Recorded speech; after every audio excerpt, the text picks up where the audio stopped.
మొత్తం మీద రాష్ట్రంలో ఒక 4 శాఖల్లో అవినీతి లో కూరుకుపోయినాయి. ఆ 4 శాఖలు ఏంటి అంటే ప్రధానంగా రెవెన్యూ శాఖ, మున్సిపల్, తర్వాత ఇక్కడ పోలీసులు, ఇటు రిజిస్ట్రేషన్లకు సంబంధించి 4 విభాగాలల్లో అవినీతి పేరుకుపోయింది. ఇది మొన్ననే ఒక ఆయన పని అయింది. యాయరుగుట్ట కాడ ఆయన రిజిస్ట్రేషన్ ఆయననా సబ్ రిజిస్టార్ ఆయన ఆలేరు దగ్గర సబ్ రిజిస్టార్ పని అయింది. అయితే విషయం ఏంటంటే ఒళ్ళు దగ్గర పెట్టుకొని పని చేస్తే మంచిగా ఉంటుంది. ఎందుకంటే నిజంగా చెప్పాలంటే పేదలకు సేవ చేయాలనే ఉద్దేశంతో మీరు ఉద్యోగాలలోకి వచ్చి సంతోషం. చాలా మంది కొంతమంది పని చేస్తున్నారు, సంతోషం.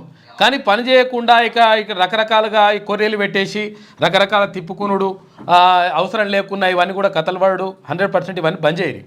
ఎందుకనంటే ఇప్పటికే గతంలోనే తీన్మన్మలని చెప్పిండు, క్లియర్గా ఎవరైతే అవినీతికి పాల్పడతారో, ఎవరైతే ఈ లంగకథలని వాడతారో వాళ్ళ పని 100% చేస్తామని చెప్పిండు.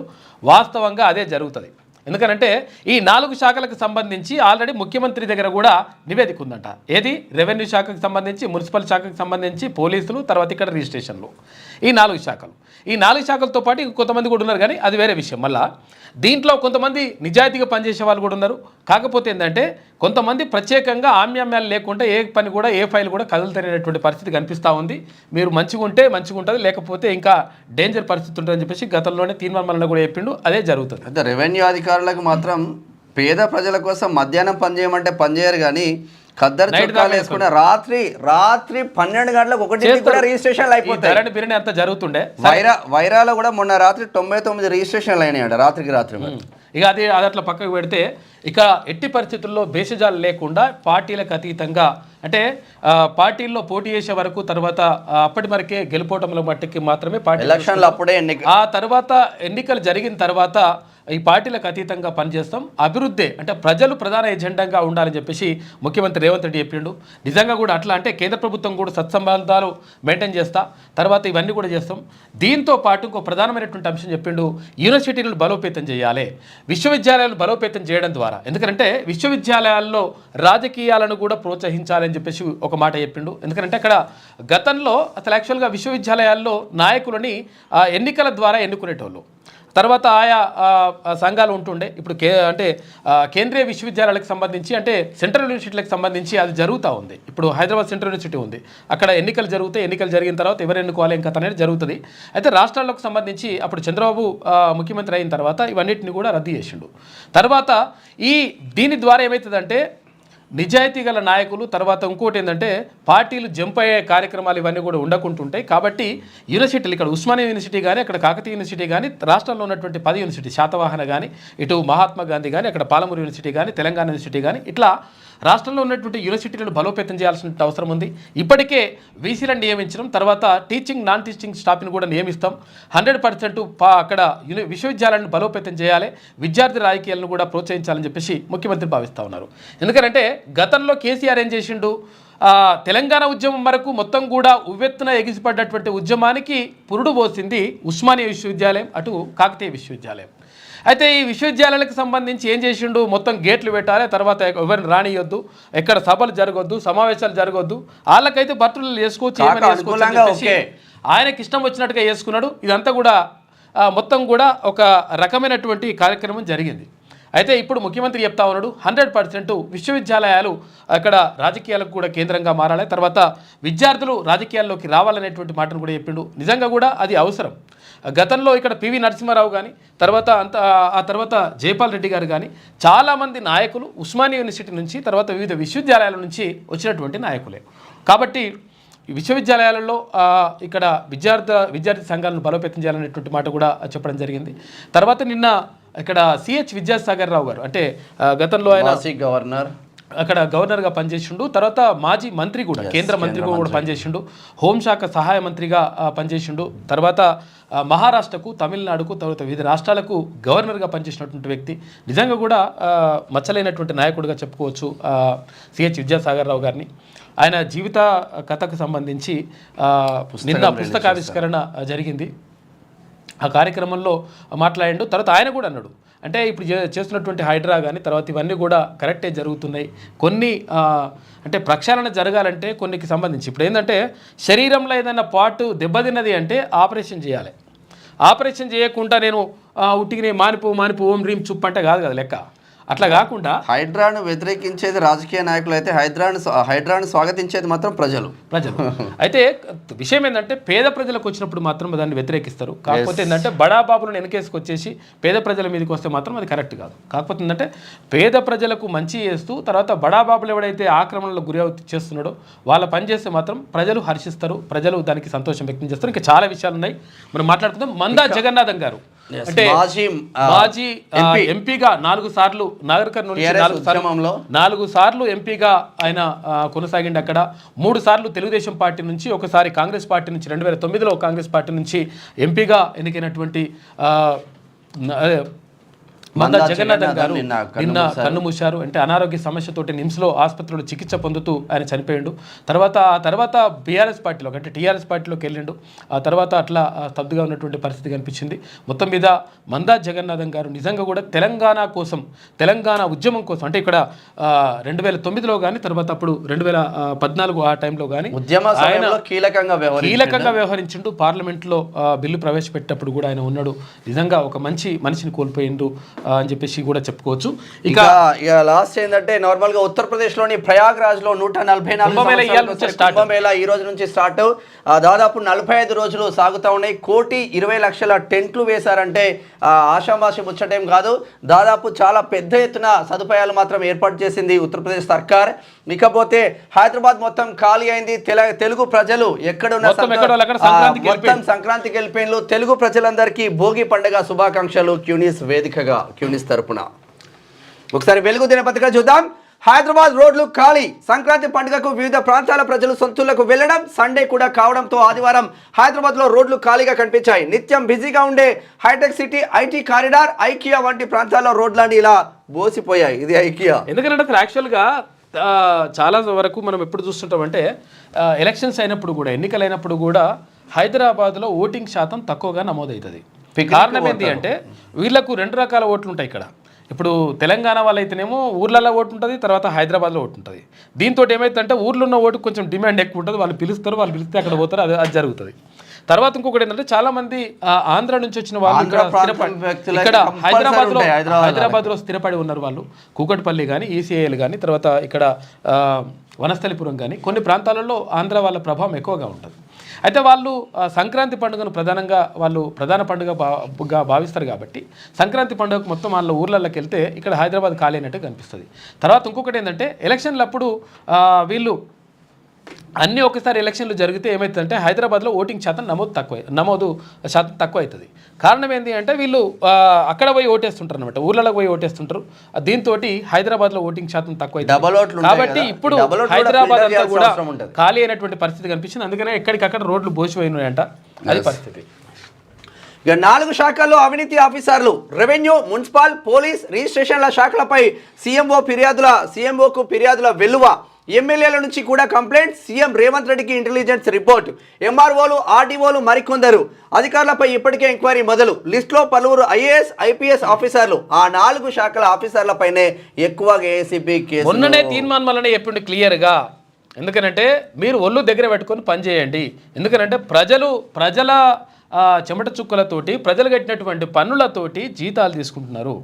జీతాలు తీసుకున్నప్పుడు ప్రజలకు పని చేయాలి. అట్లా కాకుండా దాని ఏమంటారు సపరేట్ అట్లనే నిలబెడతా తర్వాత తిప్పుకుంటాం, ఇవన్నీ కూడా బంద్ చేయరు. ఎందుకంటే కొంతమంది నిజాయితీగా పనిచేస్తారు, ఓకే అది. కానీ కొంతమంది మాత్రం ఇక మొత్తం అహంకారంతో రకరకాలుగా కొంతమంది బ్యాచ్ ఉన్నది. అది ఆ బ్యాచ్ పని అవుతుంది 100%. అదంతా మొత్తం లిస్ట్ అంతా కథంతా రెడీ అయిందని చెప్పేసి కూడా మొన్ననే తీర్మానం చెప్పిండు. తర్వాత ఇప్పుడు ప్రభుత్వం కూడా దగ్గర కూడా పూర్తిగా డేటా అంతుంది రెడీగా. 4 ప్రభుత్వ శాఖల్లో ఎక్కువ మంది ఆఫీసర్లు అవినీతికి పాల్పడుతున్నట్లు ఫిర్యాదులు వెల్లువెత్తుతున్నాయి. కింది నుంచి పై స్థాయి వరకు అధికారులు వసూలు చేస్తున్నట్లు ఆరోపణలున్నాయి. ఇందులో రెవెన్యూ, స్టాంప్స్ అండ్ రిజిస్ట్రేషన్లు, మున్సిపల్, తర్వాత పోలీస్ శాఖలు ఉన్నాయి. అవినీతి అధికారుల తీరును కొంతమంది ఎమ్మెల్యేలు సీఎంఓ దృష్టికి తీసుకెళ్లినట్టు తెలిసింది.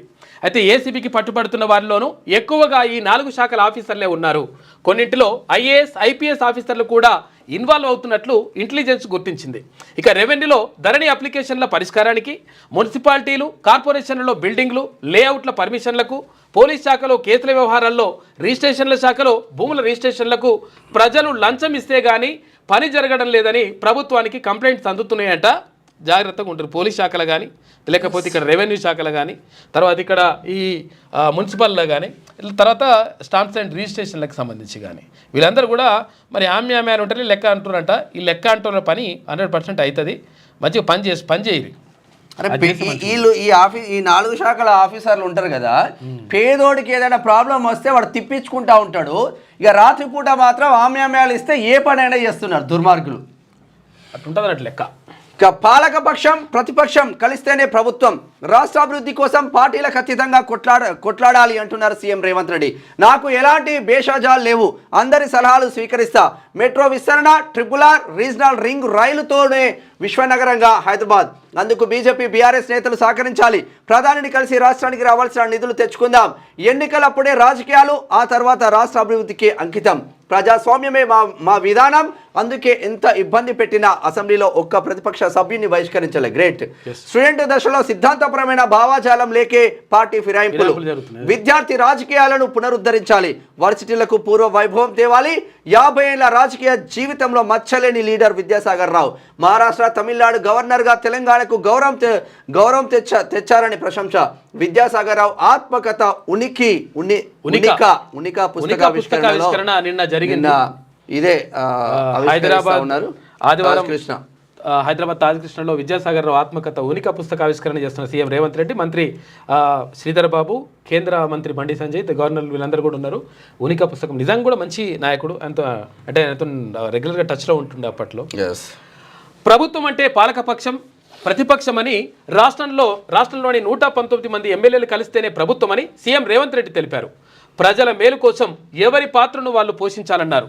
పాలకపక్షం నిర్ణయ విధానాల్లో ఏమైనా తప్పులు ఉంటే ప్రతిపక్షం ప్రశ్నించాలని, అభివృద్ధికి అవసరమైన సలహాలు సూచనలు ఇవ్వాలని ఆయన తెలిపారు. రాష్ట్ర ప్రయోజనాలు, భాష వంటి విషయాల్లో తమిళనాడులో పాలక ప్రతిపక్షాలు ఏకతాటిపై ఉంటాయని గుర్తు చేశారు. తనకు ఎలాంటి భేషజాలు లేవని, రాష్ట్ర అభివృద్ధి కోసం అందరి సలహాలు స్వీకరిస్తానని సీఎం రేవంత్ రెడ్డి పేర్కొన్నారు. నిజంగా కూడా తమిళనాడు విషయంలో ఏమవుతుందంటే తమిళనాడులో అందరూ ఒకటైతారు. వాళ్ళ భాష విషయంలో కానీ, సంస్కృతి విషయంలో కానీ అక్కడ తమిళనాడుకి ఏమైనా అన్యాయం జరుగుతుంది అంటే మొత్తం అందా ఒకటైపోయి మొత్తం ఏకగ్రీవ తీర్మానం చేసి అక్కడ ముందు ఇక్కడ కొట్టి పడేస్తారు. అట్లానే ఉండాలి. పార్టీలు వీటిలంతా కాదని ఆయన మా రాష్ట్ర ప్రయోజనాలే ముఖ్యమని చెప్పేసి చెప్తారు వాళ్ళు. కాబట్టి అటువంటి పరిస్థితులు ఉండాలి అని చెప్పేసి ముఖ్యమంత్రి రేవంత్ చెప్తా ఉన్నాడు. నిజంగా కూడా హైడ్రా ఆలోచన మంచిదే. మూసి పునరుజ్జీవంతో హైదరాబాద్ కు మేలు అంటున్నారు విద్యాసాగర్ రావు. స్కిల్ యూనివర్సిటీ ఏర్పాటు గొప్ప విషయం. ఒకసారి సీఎం రేవంత్ రెడ్డి ఏమంటున్నారో చూద్దాం. నాడు రాజకీయ పార్టీల కన్నా ఉస్మానియా, కాకతీయ యూనివర్సిటీల విద్యార్థులు ముందుండి పోరాటం చేయడంతోనే తెలంగాణ రాష్ట్రం ఏర్పడింది. ఇది 1000% కరెక్ట్. కాకేం చేస్తారంటే మొత్తం నిమ్మరసం తీసుకోండి, నేను ఒక్కనే చేసినా, లేకపోతే తెలంగాణ జాతిపిత కాదు జాతిపిత ఏమంటారు ప్రేత అని చెప్పేసి అంటుంటారు. ప్రేతాత్మలో ఇదేందో విషయం ఏంటంటే అసలు యాక్చువల్గా తెలంగాణ జాతిపితగా ఇప్పటి వరకు అసలు యాక్చువల్గా ప్రొఫెసర్ జయశంకర్ సార్ని చెప్తుండే. ఆ జయశంకర్ సార్ని పేరుని పక్కకు పెట్టడానికి నానా రకాలుగా ప్రయత్నం చేసేసి నీ తెలంగాణ జాతిపిత అని చెప్పేసి ఇటువంటి కార్యక్రమం చేసిండ్రు. కాకపోతే ఏంటంటే ఉస్మానియాలో కానీ, ఇక్కడ కాకతీయ యూనివర్సిటీ కానీ, వివిధ విశ్వవిద్యాలయాల్లో ఉన్నటువంటి విద్యార్థుల పోరాట ఫలితంగా 100% తెలంగాణ వచ్చింది. దీనికి సబ్బండ వర్గాలందరూ కూడా కలిసి పనిచేసిండ్రు. ఉద్యోగులు పనిచేసిండ్రు, లాయర్లు పనిచేసిండ్రు, డాక్టర్లు పనిచేసిండ్రు, టీచర్లు పనిచేసిండ్రు, కవులు పనిచేసిండ్రు, కళాకారులు పనిచేసిండ్రు. ఇట్లా అంతా కలిస్తే తెలంగాణ వచ్చింది. లేకపోతే నేను ఒక్కనే తెచ్చినా అని చెప్పేసి అంటాడు ఆయన. ఇట్లుంటుంది లెక్క. నాకు రాజకీయ పార్టీల కన్నా ఉస్మానియా, కాకతీయ యూనివర్సిటీల విద్యార్థుల ముందుండి పోరాటం చేయడంతోనే తెలంగాణ రాష్ట్రం ఏర్పడింది. ఒకప్పుడు విద్యార్థి సంఘాల పోరాటాల వల్లే ప్రజా సమస్యలు పరిష్కారం అయ్యేవి. కానీ మేము అధికారంలోకి వచ్చే నాటికి రాష్ట్రంలో యూనివర్సిటీలు ఉనికి కోల్పోయే పరిస్థితిలో చేరాయి. అయితే అందుకే యూనివర్సిటీల్లో వైస్ ఛాన్సలర్లను నియమించాం. టీచింగ్, నాన్ టీచింగ్ స్టాఫ్ను నియమించాలని, వర్సిటీల అభివృద్ధికి కావాల్సిన నిధులు ఇస్తామని వీసీలకు చెప్పాం. అయితే యూనివర్సిటీలకు తిరిగి పూర్వవైభవం తీసుకురావాలి. విద్యార్థి రాజకీయాలను పునరుద్ధరించాలి. విద్యార్థి దశలో సిద్ధాంతపరమైన రాజకీయ చర్చలు, చైతన్యం లేకపోవడంతోనే పార్టీ ఫిరాయింపులు జరుగుతున్నాయని చెప్పేసి ముఖ్యమంత్రి రేవంత్ రెడ్డి నిన్న కీలకమైనటువంటి వ్యాఖ్యలు చేసిండు. వాస్తవం. అయితే విషయం ఏంటంటే అసలు యాక్చువల్గా ఒకసారి ఉస్మానియా జ్ఞాపకాలు అనుభవాలు జ్ఞాపకాలు అని చెప్పేసి ఒక పుస్తకం రిలీజ్ ఫంక్షన్ ఉంటే ఆ కార్యక్రమానికి అప్పుడు సుప్రీంకోర్టు జస్టిస్గా పనిచేసినటువంటి జస్టిస్ సుదర్శన్ రెడ్డి గారు ఆ కార్యక్రమానికి వచ్చిన తర్వాత ఆయన ఒక మాట మాట్లాడాడు. అయితే ఎందుకు వచ్చిన నేను ఈ కార్యక్రమానికి అంటే ఇక్కడ ఉస్మాన్ యూనివర్సిటీ లైబ్రరీలో జరిగింది, మెయిన్ లైబ్రరీలో. అయితే జరిగితే ఆ కార్యక్రమానికి ఎందుకు వచ్చినా నేను అని చెప్పేసి అన్నప్పుడు ఆయన ఏం చెప్తాడంటే, ఒకవేళ ఉస్మానియా యూనివర్సిటీ అనేటువంటి యూనివర్సిటీ ఇక్కడ ఉండేనేమో, ఇక్కడ చాలామంది 126 దేశాలకు సంబంధించినటువంటి విద్యార్థులు ఇక్కడ చదువుకుంటుండేనేమో అని చరిత్రలో రాసుకుంటారేమో. ఎందుకనంటే ఈ విశ్వవిద్యాలయం కనిపించకుండా పోతుందేమో. ఆల్రెడీ ఉస్మానియా యూనివర్సిటీ చచ్చిపోతుంది అంటున్నారు. కాకపోతే ఉస్మానియా యూనివర్సిటీ ఆల్రెడీ చనిపోయింది, బొందబెట్టడం ఒక్కటే మిగిలి ఉన్నది అని చెప్పిండు. అంటే ఒక కీలకమైనటువంటి వ్యాఖ్యలు. తర్వాత ఇక్కడ విశ్వవిద్యాలయం ఏదైతే ఇక్కడ ఆర్ట్స్ కాలేజ్ ఉంది కదా, అందమైన ఆర్ట్స్ కాలేజ్ ఉంది కదా, ఈ ఆర్ట్స్ కాలేజ్ కాకుండా పర్యాటక కేంద్రం చేస్తారేమో. పర్యాటక కేంద్రం ఆల్రెడీ అయింది కానీ కాకపోతే ఈ ఆర్ట్స్ కాలేజ్ని 5 స్టార్ హోటల్ చేస్తారేమో, చేసి ఇక్కడ విద్యార్థులు చదువుకుంటుంటేనేమో అని చెప్పి చరిత్ర రాసుకోవాల్సి వస్తుంది. అందుకనే నేను ఒక్కసారి నేను చదువుకున్నటువంటి ఉస్మానియా యూనివర్సిటీకి వచ్చి చూద్దామని వచ్చిన, నా అనుభవాలను జ్ఞాపకాలను నెమరు వేసుకుందామని వచ్చిన అని చెప్పేసి 100 ఏళ్ల సందర్భంగా ఒక పుస్తకం రిలీజ్ అయితే డేవిడ్ అన్న ఆ పుస్తకానికి సంపాదకత్వం వహించిండు. దానికి చాలామంది వ్యాసాలు రాసిండు. అయితే ఈ విశ్వవిద్యాలయాన్ని చూసిపోదామని వచ్చిన అని చెప్పేసి జస్టిస్ సుదర్శన్ రెడ్డి గారు చెప్తారు. అంటే యూనివర్సిటీల పరిస్థితిని ఎట్లా దిగదార్చిండ్రు ఇక్కడ ఉన్నటువంటి నాయకులు అంటే మొత్తం దారుణమైనటువంటి పరిస్థితులకు తీసుకొచ్చిండ్రు. కారణం ఏంటి అంటే 1980 సంవత్సరంలో ఉస్మానియా యూనివర్సిటీలో ఉన్నటువంటి టీచింగ్ స్టాఫ్ సంఖ్య ఎంత అంటే ప్రొఫెసర్లు, అసిస్టెంట్ ప్రొఫెసర్లు, అసోసియేట్ ప్రొఫెసర్లు మొత్తం కలిసి 1600 మంది ఇక్కడ ఉస్మానియా యూనివర్సిటీలో పనిచేసేటోళ్ళు. అంటే 1980 ప్రాంతంలో, అంటే 40 సంవత్సరాల క్రితం 1600 మంది ఉండే. ఇప్పుడు ఉస్మానియా యూనివర్సిటీలో మరి ఎంతమంది ఉండాలి? పెరుగుతున్నటువంటి జనాభాకు అనుగుణంగా 1940 సంవత్సరాల తర్వాత జనాభా భారీగా పెరిగిపోయింది, టెక్నాలజీ వచ్చింది, వివిధ ఆవిష్కరణలు వచ్చినాయి, రకరకాలుగా కోర్సులు పెరగాలి. ఇవన్నీ జరిగిన తర్వాత అత్యద్భుతంగా దానికి 4 ఇంతలా 10 ఇంతలా ఇట్లా కావాలి లెక్క. కానీ ఉస్మానియా యూనివర్సిటీలో ఇప్పుడున్నటువంటి ఆచార్యుల సంఖ్య ఏంటి అంటే చూస్తే అసలు దారుణంగా బాధ అనిపిస్తుంది. ఎందుకంటే 372 మంది, 372 మందిలో అందులో అసిస్టెంట్ ప్రొఫెసర్లు, అసోసియేట్ ప్రొఫెసర్లు, తర్వాత ప్రొఫెసర్లు వీళ్ళంతా కలిసి 372 మంది. అంటే పావుల వంతు కూడా 1980 దశకంలో ఉన్నటువంటి ప్రొఫెసర్లలో పావుల వంతు కూడా ఉస్మానియా యూనివర్సిటీలో ఇప్పుడు ఉండడం, ఆచార్యులు లేరు, ప్రొఫెసర్లు లేరు. అంటే అసలు యాక్చువల్గా విశ్వవిద్యాలయాలు ఎందుకు పనిచేస్తాయి? విశ్వవిద్యాలయాలే ఎందుకు చదువుకుంటారు? ఎందుకు అధ్యయనాలు జరుగుతాయి అంటే విశ్వవిద్యాలయాల్లో కొత్త ఆవిష్కరణలు వస్తాయి. ఎందుకంటే రీసెర్చ్ జరుగుతుంది. ఈ రీసెర్చ్కి సంబంధించి ప్రభుత్వాలు ఊతం ఇవ్వాల్సిన అవసరం ఉంటుంది. ఎందుకు ప్రభుత్వాలు ఊతం ఇవ్వాలి అంటే అక్కడ రీసెర్చ్ చేయడానికి ఒకవేళ ఒక సైన్స్లో ఒక ఆవిష్కరణ తీసుకురావాలనుకుంటే దానికి సంబంధించినటువంటి ఎక్విప్మెంట్స్ తీసుకొచ్చుకోవాలి, దానికి సంబంధించినటువంటి ఆ కెమికల్స్ కొనుక్కొచ్చుకోవాలి, దానికి సంబంధించినటువంటి ఏమైతే ఉంటాయో అవన్నీ కూడా తీసుకొచ్చుకోవాలి. అవి సమకూర్చుకోవాలంటే విద్యార్థికి, అప్పుడు ఉన్నటువంటి పరిశోధకుడికి, అక్కడ ఉన్నటువంటి PhD స్కాలర్కి ఆ ఆర్థిక పరిస్థితి సరిపోదు. కాబట్టే ఫెలోషిప్లు ఇస్తారు. అసలు ఆ ఫెలోషిప్లు గతంలో ఉమ్మడి రాష్ట్రంలో గతంలో ఉన్నటువంటి ఫెలోషిప్లు నాన్ నెట్ ఫెలోషిప్ అని కూడా ఒకటి ఉండే. అయితే ఆ నాన్ నెట్ ఫెలోషిప్ మినిమం ఒక 10,000 రూపాయలు, నెలకు 10,000 రూపాయలు ఆ రీసెర్చ్ స్కాలర్కి ఇవ్వాలని చెప్పేసి ఒక నిబంధన ఉండే. దాంతో కొంతవరకు అంటే కొన్ని డిపార్ట్మెంట్లకు సంబంధించి 64 డిపార్ట్మెంట్లు ఉన్నాయి, కొన్ని డిపార్ట్మెంట్లకు సంబంధించి అట్లా పరిశోధన అట్లా కొనసాగుతూ ఉండే. కానీ కేసీఆర్ ముఖ్యమంత్రి అయిన తర్వాత మొత్తం కూడా ₹1 కూడా ఫెలోషిప్ ఇవ్వనటువంటి దౌర్భాగ్యమైనటువంటి పరిస్థితిలోకి తీసుకెళ్ళిండు కేసీఆర్. ఈ పాపం ఆయనదే. తర్వాత మొత్తం కూడా విశ్వవిద్యాలయాన్ని కూడా నాశనం చేసేటువంటి ప్రయత్నం చేసిండు. తర్వాత అక్కడ ఉన్నటువంటి మొత్తం అన్నీ కూడా teaching staff, non teaching staff ఇదంతా కూడా సరిగా లేకుండా మొత్తం అస్తవ్యస్తంగా తయారయ్యేటట్టుగా మొత్తం ప్రయత్నం చేసిండు. దీంతో మొత్తం కూడా విశ్వవిద్యాలయాల్లో జరగాల్సినటువంటి పరిశోధనలు చాలా వరకు ఎట్లా పరిశోధన చేసుకోవాలని అర్థం కాని పరిస్థితిలోకి అక్కడ పరిశోధకులు వెళ్ళిపోయినారు. నేను కూడా ఉస్మానియా యూనివర్సిటీలో PhD స్కాలర్గా ఉన్నా, నేను పరిశోధకుని. కాబట్టి నేను చెప్తా ఉన్నా, ₹1 కూడా ఆ ప్రభుత్వం నుంచి అందలే. అటువంటి దౌర్భాగ్యమైనటువంటి పరిస్థితుల్లోకి తీసుకెళ్ళండు. కాబట్టి విశ్వవిద్యాలయాలని బలోపేతం చేసుకుంటే కొత్త ఆవిష్కరణలు వస్తాయి. ఏమన్నా సైన్స్ అండ్ టెక్నాలజీలో కానీ, లేకపోతే ఇంకా ఏ డిపార్ట్మెంట్కి సంబంధించి కానీ, లేకపోతే ఆర్థిక శాస్త్రంలో కొత్త సంస్కరణలు రావాలన్నా, లేకపోతే రాజనీతి శాస్త్రంలో ఇంకేమైనా కొత్త ఆవిష్కరణలు రావాలన్నా, లేకపోతే సామాజిక శాస్త్రంలో రావాలన్నా, లేదంటే సైన్స్ అండ్ టెక్నాలజీలో రావాలన్నా, ఏది రావాలన్నా కానీ అక్కడ పరిశోధనలు జరగాలి. ఆ పరిశోధనల ఫలితాలే తర్వాత మనము దాన్ని ఇంప్లిమెంట్ చేసుకుంటాం. మనం అటువంటివి లేకుండా మొత్తం కూడా నిర్వీర్యం చేస్తున్నటువంటి పరిస్థితి కనిపిస్తూ ఉంది. కాబట్టి విశ్వవిద్యాలయాలని 100% బలోపేతం చేయాల్సిన అవసరం ప్రభుత్వం పైన ఉన్నది. ముఖ్యమంత్రి దానిపైన దృష్టి పెడతా అంటుంటే చాలా సంతోషం. నిజంగా కూడా అటువంటిది చేయాలని చెప్పేసి కోరుకుందాం. ఇది ఇట్లా ఉంటే నేటి నుంచి మహాకుంభమేళ గంగా యమున సరస్వతి నదుల త్రివేణి సంగమం ప్రయాగ్రాజ్ మహాకుంభమేళకు సిద్ధమైంది. సోమవారం పుష్య పౌర్ణమి స్నానంతో ప్రారంభమయ్యే ఈ మహాకుంభమేళ 45 రోజుల పాటు కొనసాగనుంది. ఇసుక వస్త్రాలంతా గంగా యమున సరస్వతి 3 నదుల సంగమమే త్రివేణి సంగమం అంటారు దాన్ని. అది ఉత్తరప్రదేశ్లో ఉంటుంది. అయితే అక్కడ ప్రయాగ్రాజ్ దగ్గర ఉంటుంది. అయితే అక్కడ కుంభమేళా ప్రారంభమవుతుంది. అయితే ఇవాళ ప్రారంభమవుతుంది. అయితే 144 సంవత్సరాల తర్వాత ఈ కుంభమేళా వస్తుందంట. చాలామంది భక్తులు అంటే చాలామందికి విశ్వాసం ఉంటుంది. తర్వాత ఈ కుంభమేళాలో పాల్గొంటే ఉన్న పాపాలు పోతాయి, తర్వాత ఇంకా ఏదో మంచి జరుగుతుందని చెప్పేసి విశ్వాసం ఉంటుంది. అట్లా 40 నుంచి 45 కోట్ల మంది, 45 లక్షల మంది కాదు, 45 కోట్ల మంది ఆ కుంభమేళాకు వెళ్ళేటువంటి అవకాశం ఉంది. దేశ విదేశాల నుంచి 1,20,00,000 టెంట్లు వేసినట్టు మీరు అర్థం చేసుకోరు. ఇక అటువంటి పరిస్థితి ఉన్నది. కాబట్టి వెళ్ళే వాళ్ళు వెళ్ళండి, కాకపోతే జాగ్రత్తగా. సపరేట్ పోలీస్ స్టేషన్లోనే నిర్మించింది అక్కడ.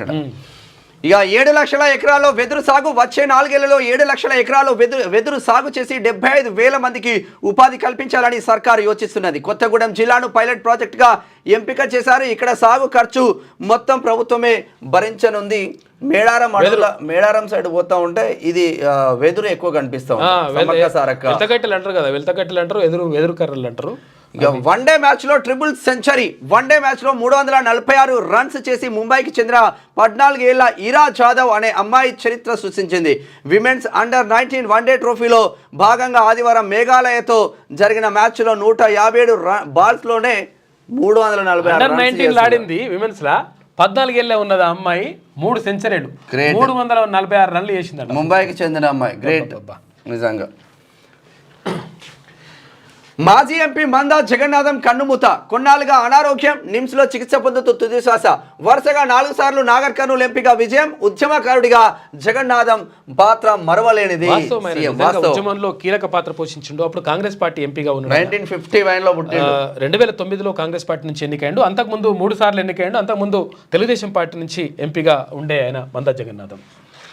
బీఆర్ఎస్ సీనియర్ నేత మాజీ ఎంపీ డాక్టర్ మందా జగన్నాథం కన్నుమూశారు. కొంతకాలంగా అనారోగ్యంతో ఉన్న ఆయన నిమ్స్ ఆసుపత్రిలో చికిత్స పొందుతూ ఆదివారం తుదిశ్వాస విడిచారు. జగన్నాథం వయసు 73 ఏళ్లు.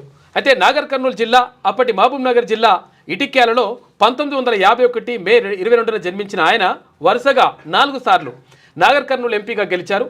1996, 1999, 2004 టీడీపీ తరఫున ఈ 3 సార్లు ఎంపికైతే 2009 ఎన్నికల్లో కాంగ్రెస్ టికెట్పై పోటీ చేసి విజయం సాధించిండు. ఆ తర్వాత అంటే తెలంగాణ వచ్చిన తర్వాత అప్పుడు బీఆర్ఎస్ పార్టీలోకి వెళ్ళిండు. మొత్తం మీద ఒక మంచి నాయకుడు.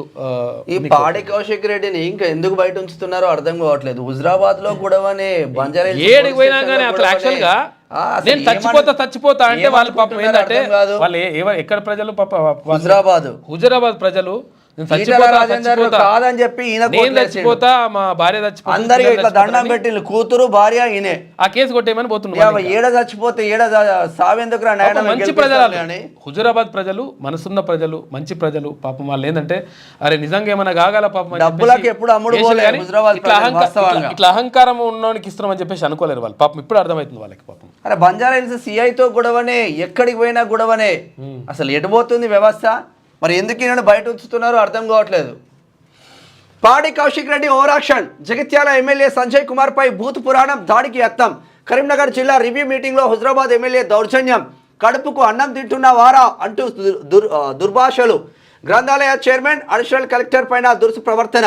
తీవ్రంగా ఖండించిన మంత్రులు ఉత్తమ్, శ్రీధర్ బాబు, పొన్నం. సరే ఇప్పుడు ఆయన టీఆర్ఎస్ లో గెలిచిండు సంజయ్. పోవడం తప్పే అనుకున్నాం.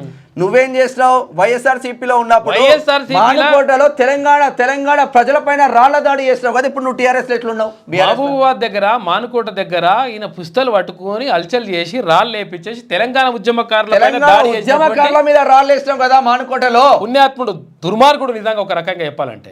ఎందుకంటే తెలంగాణ ఉద్యమాన్ని అడ్డుకోవడానికి జగన్మోహన్ రెడ్డి ఉన్నాడు కదా, ఆ జగన్మోహన్ రెడ్డికి అండ నిలిచి ఆడ రైళ్ళు ఆపి పుస్తలు పట్టుకొని కథలన్నీ పడ్డాడు ఈయన ఇప్పుడు మళ్ళీ ఈయన మాట్లాడుతున్నాడు, ఇంకా ఈయన నీతులు మాట్లాడుతున్నాడు. అదే కానీ ఈయన ఇప్పుడు మాట్లాడుతున్నమాట. హుజరాబాద్ బీఆర్ఎస్ ఎమ్మెల్యే పాడి కౌశిక్ రెడ్డి రెచ్చిపోయారు. ఇక అధికార కార్యక్రమంలో మంత్రుల సమక్షంలో జగిత్యాల ఎమ్మెల్యే డాక్టర్ సంజయ్ కుమార్పై ఆయన బూతులు తిడుతూ దాడికి ప్రయత్నించారు. ఉమ్మడి కరీంనగర్ జిల్లా సమీక్ష సమావేశంలో ఈ ఘటన జరిగింది. సంజయ్ మైక్ తీసుకొని మాట్లాడబోతుండగా అడ్డు తగిలి సిగ్గులేనోడా, కడుపుకు అన్నం తింటున్నవారా అని చెప్పేసి, మరి నువ్వేం తింటున్నావురా అంటే ఎట్లుంటుంది, నువ్వేం తింటున్నావు, నువ్వు కూడా ఏం తింటున్నావురా అంటే ఎట్లుంటుంది? మరి ఇప్పుడు ఆయన కేసు పెడితే లోపలికి పోవాలి కదా అంటూ పాడి కౌశిక్ రెడ్డి దుర్భాషలాడారు. అయితే ఆదివారం కరీంనగర్ కలెక్టరేట్ ఆడిటోరియంలో జిల్లా రివ్యూ మీటింగ్ ఏర్పాటు చేశారు. ఇందులో మంత్రులు ఉత్తమ్ కుమార్ రెడ్డి, శ్రీధర్ బాబు, పొన్నం ప్రభాకర్, పలువురు ఎమ్మెల్యేలు పాల్గొన్నారు. సమావేశం ప్రారంభమైనప్పటి నుంచే ఎమ్మెల్యే కౌశిక్ రెడ్డి తన నోటి దురుసును ప్రదర్శించారు. అతిథులంతా వేదికపైకి ఎక్కే క్రమంలోనే జిల్లా గ్రంథాలయ సంస్థ చైర్మన్ సత్తు మల్లేశంతో ఆయన గొడవకు దిగారు. గ్రంథాలయ చైర్మన్ను వేదికపైకి ఎలా పిలుస్తారని అడిషనల్ కలెక్టర్ ప్రఫుల్ దేశాయ్పై కౌశిక్ ఆగ్రహం వ్యక్తం చేశారు. ఏమైంది నయ్యనా, ఇప్పుడు నీకేమవుతుంది? గ్రంథాలయ చైర్మన్ పిలవద్దా? పిలిస్తే ఏమవుతుంది? జిల్లా గ్రంథాలయ చైర్మన్ తప్పేమున్నది? నీ కథలేంది, నీ ఈ లంగ కథలేంది? ఎందుకు అంతా మంచోళ్ళు ప్రజలు. హుజురాబాద్ ప్రజలు ఏంటంటే ఎక్కడ కూడా వాళ్ళకి మంచి పేరున్నది నిజంగా. ఎందుకంటే దేశం మొత్తం కూడా హుజురాబాద్ వైపు చూసింది. ఎప్పుడప్పుడు ఒకసారి ఈటల రాజేందర్ పైన కొన్ని వందల కోట్లు ఖర్చు పెట్టినా కూడా ఈటల రాజేందర్ గెలిపించారు ప్రజలు. 5,000 కోట్ల రూపాయలు వరాల జల్లు కురిపించుంటూ కేసీఆర్ కాక. అయినప్పటికీ దళిత బంధు ఈటల రాజేందర్ ప్రజలు ఎక్కడ కూడా లొంగలేదు. ఎందుకంటే హుజురాబాద్ ప్రజలు ఒక మంచి మనసున్న ప్రజలు, మంచి మనసున్న ప్రజలు కాబట్టి నువ్వు చచ్చిపోదేమని చెప్పేసి పాపం చచ్చిపోతాడో కుటుంబం అని పోనీ ల్యాండ్ ఓట్లేసిరు. ఇప్పుడు అహంకారం పెరిగింది, మళ్ళా గెలువు నీకు తెలుస్తుంది. చూడు ఎట్లా చేస్తుండో ఈయన కథ.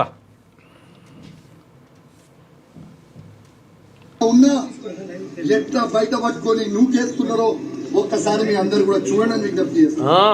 ఒక దొంగ అయినా జగిత్యాల ఎమ్మెల్యే డాక్టర్ సంజయ్ ఎట్లయితే అమ్ముడు పోయిందో సిగ్గులేనోడు అమ్ముడు పోయినోడు ఎట్లా అమ్ముడు పోయినోడు అని మేము అడిగితే మైకించుకొని నువ్వు ఏ పార్టీ అంటే కాంగ్రెస్ పార్టీ అంటూ. మరి నిజంగా నువ్వు అంత మొగోనివి అయితే డాక్టర్ సంజయ్ జగిత్యాల ఎమ్మెల్యే నువ్వు రాజీనామా చేయి, అదే కాంగ్రెస్ బీఫామ్ మీద గెలిచి చూపి. చాతగాని దద్దమ్మలాగా కేసీఆర్ గారు పెట్టిన భిక్ష నువ్వు ఎమ్మెల్యేగా ఉండి నిల్చొని కేసీఆర్ గారిని నువ్వు విమర్శిస్తా ఉంటే మీరు నోటికి వచ్చిన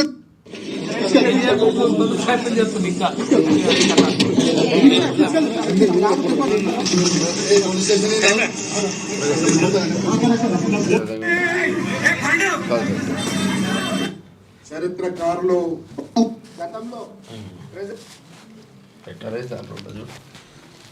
ఉంది, నేను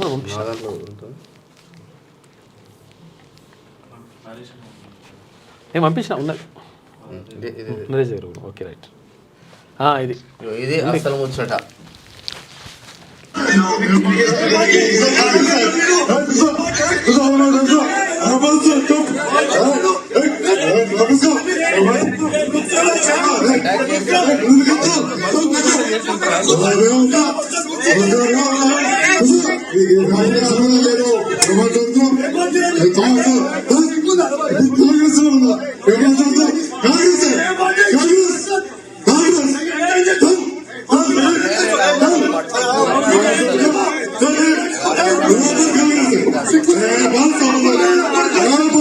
ఇటువంటి ఎమ్మెల్యే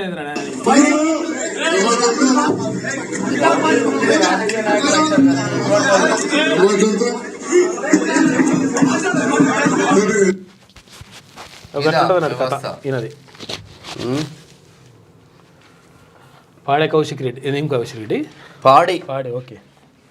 మంత్రి పొంగులేటికి తప్పిన ప్రమాదం. ఆయన ప్రయాణిస్తున్న కారు ఆ 2 టైర్లు ఒకేసారి బ్లాస్ట్. వరంగల్ నుంచి ఖమ్మం తిరిగి వస్తుండగా తిరుమలాయపారం వద్ద ఘటన నిన్న రాత్రి 8:30 గంటలకు జరిగింది. సెక్యూర్ గా బయటపడ్డారు.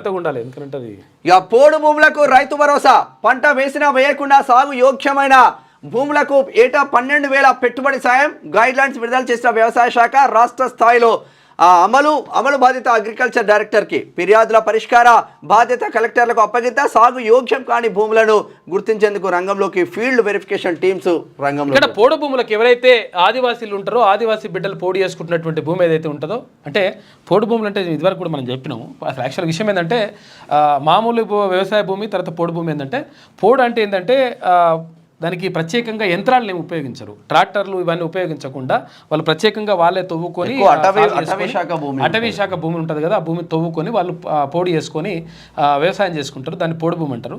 అయితే ఆ భూములకు పట్టాలి అని చెప్పేసి గతం నుంచి కూడా అమ్ముకోవడానికి కొనుక్కోవడానికి ఉండదు. అయితే గతం నుంచి కూడా వాటికి మాకు పట్టాలు ఇవ్వాలి, ఎందుకంటే అటవీ శాఖ అధికారులు మమ్మల్ని ఇబ్బంది పెడుతున్నారని చెప్పేసి అటవీ బిడ్డలు ఎవరైతే ఆదివాసీ బిడ్డలు ఉన్నారో, ఆదివాసులు కానీ గిరిజనులు కానీ వీళ్ళందరూ కూడా పోరాటం చేసిండ్రు. చేస్తే కేసీఆర్ కాక ఏం చేసిండు, నేను ఆడ కుర్చీ వేసుకొని కూర్చుంటా మీకు భూములు ఇప్పిస్తా అన్నాడు. ఆ కుర్చీ లేదు, మనం లేదు, పింక్ కుర్చీ దొరకపాడు కాలేదు. అయితే దొరకకపోతే అయితే ఆ కుర్చీ చేసుకున్న లేదు, అలా పోడు భూములు పట్టాలు ఇచ్చింది లేదు పూర్తి స్థాయిలో. దాంతో ఏమైంది, అటవీ శాఖ అధికారులతోటి వీళ్ళకు రోజు కొట్లాట. వాళ్ళేమో అటవీని కాపాడదామని పాపం వాళ్ళ బాధ వాళ్ళది. తర్వాత వీళ్ళది ఏముందంటే మా భూమి ఎట్లా గుంజుకుంటారా నాయన, మేము పోడు చేసుకుంటున్నాం, మేము వ్యవసాయం చేసుకుంటాం, దాని మీదే బతాం కదా, మేము ఆ భూమి మీదే బతామని వీళ్ళ బాధ. ఇది ఏం కాకుండా దాన్ని అట్లా చేసిండు. ఇది ఏదేమైనప్పటికీ ఇప్పుడు పోడు చేసుకుంటున్నటువంటి భూములు ఏవైతే ఉన్నాయో, పోడు భూములు ఉన్నాయో, ఆ పోడు భూములకు కూడా రైతు భరోసా ఇస్తా అని చెప్పేసి రాష్ట్ర ప్రభుత్వం ప్రకటించింది. పోడు భూములకు అంటే ROFR పట్టాలు అంటే రైతు భరోసా ఇవ్వాలని సర్కార్ నిర్ణయించింది.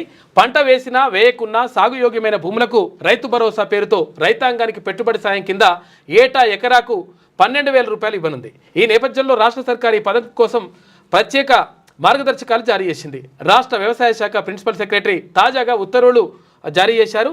అయితే గ్రామీణ ఆర్థిక వ్యవస్థను బలోపేతం చేయడానికి, ఆహార భద్రత కల్పించేందుకు చేపట్టిన ఈ కార్యక్రమాన్ని జనవరి 26 నుంచి సర్కార్ అమలు చేయనున్నది. అయితే భూభారతి అంటే ధరణి పోర్టల్లో నమోదైన వ్యవసాయ యోగ్యమైన భూమి విస్తీర్ణం ఆధారంగా పట్టాదారులకు రైతు భరోసా సాయం అందించనున్నారు. అయితే రాళ్ళు, రప్పలు, బోర్లు, గుట్టలు వంటి వ్యవసాయ యోగ్యం కాని భూములను రైతు భరోసా నుంచి తొలగించాలని చెప్పేసి కూడా సర్కార్ నిర్ణయించింది. భూములు ఏదైతే ఉంటుందో దాంట్లో గవర్నమెంట్ పంట వేసినా సరే ఏకున్నా సరే, కాకపోతే ఏంటంటే సాగుకు యోగ్యమైనటువంటి భూములు ఏవైతే ఉంటే ఆ భూములకు ఇస్తా అని చెప్పేసి రాష్ట్ర ప్రభుత్వం చెప్పింది. ఇక ఇంటర్ స్టూడెంట్లకు మిడ్ డే మీల్స్ గవర్నమెంట్ కాలేజీలో వచ్చే అకాడమిక్ ఇయర్ నుంచి అమలుకు సర్కార్ చర్యలు. 1.30 లక్షలకు పైగా పేద విద్యార్థులకు లబ్ధి. ఏటా 120 కోట్ల దాకా ఖర్చు. సర్కార్కు పంపేందుకు ప్రతిపాదనలు రెడీ చేసిన ఇంటర్ విద్యాశాఖ నిర్వహణ NGOలక కార్మికులక అనే నిర్ణయం పెండింగ్. విద్యాశాఖ మినిస్టర్ని పెడితే ఇంకా కొంచెం బ్రహ్మాండంగా ఉంటుంది. ఎందుకంటే ప్రత్యేకంగా ఉంటే ఏమవుతుందంటే ముఖ్యమంత్రి గారి పైన భారం పడదు. ఎందుకంటే ఇబ్బందులు ఉన్నాయి, ఆయనకు రకరకాల శాఖలు ఉంటాయి. తర్వాత రాష్ట్ర వ్యాప్తంగా అన్ని శాఖలను పెండింగ్ ఇవన్నీ చూసుకోవాలి. కాబట్టి అది ఒక శాఖను ఇంకోవరకైనా ప్రత్యేకంగా కేటాయిస్తే బాగుంటుంది. దీని ద్వారా ఏమవుతుందంటే ఇక్కడ విద్యాశాఖకు సంబంధించి ప్రత్యేక దృష్టి పెట్టాల్సిన అవసరం ఉంటుంది. తర్వాత ఇక్కడ నిజంగా కూడా అంటే ఇంటర్మీడియట్ స్టూడెంట్స్కి కూడా అంటే మధ్యాహ్న భోజనం పథకాన్ని తీసుకొస్తే బాగానే ఉంటుంది, కొంతవరకు పేదలకు విద్యార్థులకు ఉపయోగపడుతుంది. ఎన్కౌంటర్లో 5 మావోయిస్టులు మృతి. ఛత్తీస్గఢ్లోని బీజాపూర్ జిల్లాలో 4 గంటల పాటు కాల్పులు జరిగిందట. ఛత్తీస్గఢ్లోని బీజాపూర్ జిల్లా దండకారణ్యంలో జరిగిన ఎన్కౌంటర్లో 5 మావోయిస్టులు మృతి చెందారు. ఆదివారం దండకారణ్యంలో నేషనల్ పార్క్ ఏరియాలో మావోయిస్టుల సమావేశం జరుగుతుందని పోలీసులకు సమాచారం అందింది. దీంతో ఉన్నతాధికారులు భూపాలపట్నం, మద్దేడు అటవీ ప్రాంతం మధ్య CRPF తర్వాత DRG బలగాలను రంగంలోకి దించారు. శనివారం నుంచే ఈ ప్రాంతాన్ని జల్లెడ పెట్టిందంట. రోజు ఎన్కౌంటర్లు ఏంటంటే అసలు యాక్చువల్గా ఛత్తీస్గఢ్లో భారతీయ జనతా పార్టీ ప్రభుత్వం అధికారంలోకి వచ్చిన తర్వాత మొత్తం కూడా మావోయిస్టుల ఏరివేత అనేటువంటి కార్యక్రమం చేపడతామని చెప్పేసి కేంద్ర హోంమంత్రి అమిత్ షా చెప్పిండు. ఆ చెప్పినట్టుగానే వెలుగులో ఉన్న వార్తా కథనాలు అయితే ఒకసారి ఆంధ్రజ్యోతి చూద్దాం. కమలాగా మారిన స్టీవ్ జాబ్స్ సతీమణికి గోత్రాన్ని ఇచ్చి కూతురిగా ప్రకటించిన నిరంజని. అఖాడా కైలాసానంద్ గిరి అనంతరం విశ్వనాథుని దర్శించుకున్న కమల నేటి నుంచి మహాకుంభమేళ ప్రయాగరాజ్ వద్ద గంగా ఎందుకు అట్లా చేస్తారంటే అసలు యాక్చువల్గా ఇట్లా ఎందుకు చేస్తారు? కమలగా మారిన పావెల్ జాబ్స్ అని ఎందుకని అంటారంటే అసలు యాక్చువల్గా అన్య మతస్థులు ఎవరైతే ఉంటారో అన్య మతస్థులు అంటే హిందూ మతం కాకుండా వేరే మతంలో వాళ్ళు ఉంటే వాళ్ళు డిక్లరేషన్ ఇవ్వాలి. తర్వాత అందుకని చెప్పేసి వాళ్ళు ఏం చేసిందంట, నేను కూతురుగా దత్తత తీసుకున్నట్టు నిరంజని తీసుకొని గోత్రం కూడా మార్చేసిండ్రు. తర్వాత పేరు కూడా కమలగా పేరు పెట్టేసిండ్రు. పేరు పెట్టేసి అట్లా ఆ గుళ్ళకు అనుమతి ఇచ్చేసిండ్రు. అట్లా గుళ్ళకి వెళ్ళి దర్శించుకుంటారంట. హిందూ మతానికి నిజంగా కూడా ఒక గొప్ప గౌరవం ఉన్నది ప్రపంచవ్యాప్తంగా. ఎందుకంటే నిజంగా కూడా ఆదర్శంగా ఉంటుంది. అందుకనే నిన్న వివేకానంద జయంతి కదా, అయితే షికాగో నగర ఉపన్యాసంలో అక్కడ వెళ్ళినప్పుడు షికాగోలో సర్వమత సమ్మేళనం జరిగినప్పుడు అన్ని మతాలకు సంబంధించినటువంటి గ్రంథాలు ఒకదానిపైన ఒకదాన్ని పెట్టిందంట. పెట్టిన తర్వాత ఈ స్వామి వివేకానంద తీసుకుపోయినటువంటి భగవద్గీత ఏదైతే ఉంటుందో అది కింద ఉన్నది. అయితే వీళ్ళు ఇంకో నాదే మీద ఉండాలని పెట్టినట్ట. పెట్టేసి అందరు ఇట్లా పేరుస్తూ ఉంటే లాస్ట్కి అంతా అయిపోయిందా అని అన్నట. అయిపోయింది, మేము మాదే మీద ఉన్నదని అన్నమాట. ఒక్కొక్కరి మతాలు అయితే మాదే మీద ఉన్నారనంట. మరి లాస్ట్ కింద ఉన్నది ఏంటి అంటే అక్కడ భగవద్గీత ఉన్నది. ఒక్కసారి నా భగవద్గీత అని చెప్పేసి ఇట్లా గుంజితే అన్ని టపటప పడిపోయినాయి. అంటే అన్ని మతాలకు ఆధారం నాదే కదా, హిందూ మతమే కదా అని చెప్పేసి అట్లా చెప్పిందంట. అంటే ప్రపంచానికి విశ్వగురువుగా ఉంటుంది అని చెప్పేసి కూడా అంటుంటారు. కాబట్టి నిజంగా ఒక మంచి సంస్కృతి సాంప్రదాయాలు ఒక లెక్క ప్రకారం ఉండేది ఏంటిదంటే హిందూ ధర్మం, దాన్నే సనాతన ధర్మం అంటారు. అది దాన్ని కొంతవరకు వేరే వాళ్ళు వాడుకుంటారు. మెడికల్ కాలేజీల సంగతి చూద్దాం. గురువులు లేని వైద్య కళాశాలలు, సర్జరీ చేయలేని డాక్టర్లు. పరిస్థితి ఇట్లున్నది. మనం పోయిన వాడికి మనం పాదయాత్ర ఇట్లా చేసిన తీర్మానాలతో కలిసి పాదయాత్ర చేసినప్పుడు మంచిర్యాలకు వెళ్ళినప్పుడు మెడికల్ కాలేజీలు ఇక చూద్దాం దీని సంగతి.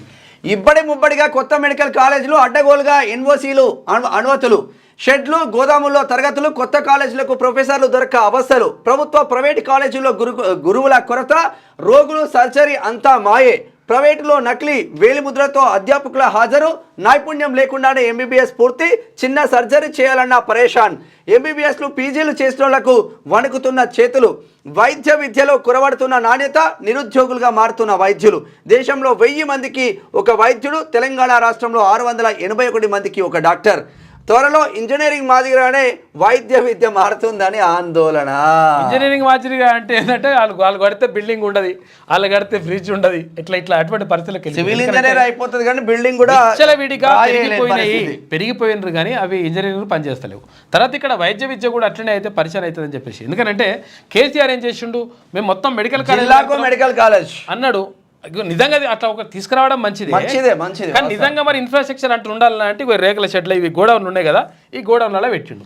ఈ గోడౌన్లో పడైతే ఏమవుతుంది, సూర్యాపేటలో పెట్టిండు, అప్రిషియేట్ మంచి కట్టిండు. అది నేను ఏమంటానంటే మంచి నిర్మాణం ఉండి మంచిగా దానికి సంబంధించినటువంటి స్టాఫ్ని, డాక్టర్ని వాళ్ళందరినీ కూడా తీసుకొని ప్రొఫెసర్లు, అసిస్టెంట్ ప్రొఫెసర్లు వీళ్ళందరూ కూడా ఉండి మంచిగా విద్యా బోధన జరగాలి.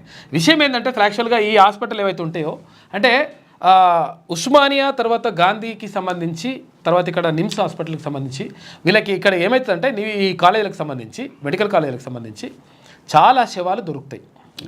అంటే ఎందుకనంటే వీళ్ళకి అవకాశం ఎక్కువ ఉంటుంది. తర్వాత అనాథ సేవలు దొరుకుతాయి. తర్వాత ఇంకేంటంటే ఇక్కడ పోస్ట్ మార్టం చేయడానికి ఎక్కువ అక్కడ తీసుకొస్తుంటారు.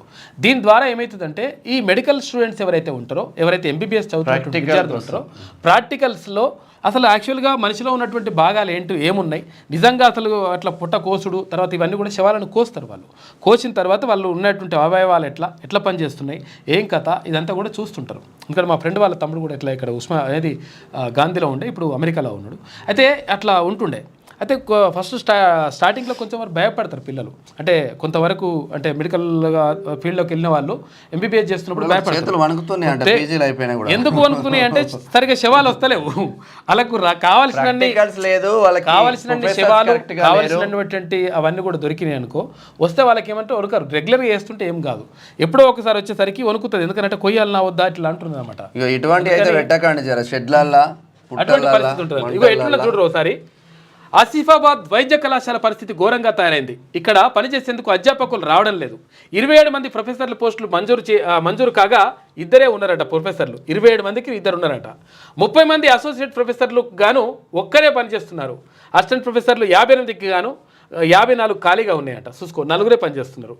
ఇక అమ్మాయిల వసతి గృహాన్ని మార్కెట్ కమిటీ కార్యాలయంలో చూసుకో. అమ్మాయిల వసతి గృహం ఏదైతే హాస్టల్ ఉంటుంది కదా, మార్కెట్ కమిటీ కార్యాలయంలో, అబ్బాయిలకు పాత డిఆర్డిఓ కార్యాలయంలో ఏర్పాటు చేసినట్టు చూసుకో. గిసోటి పని చేసిండు.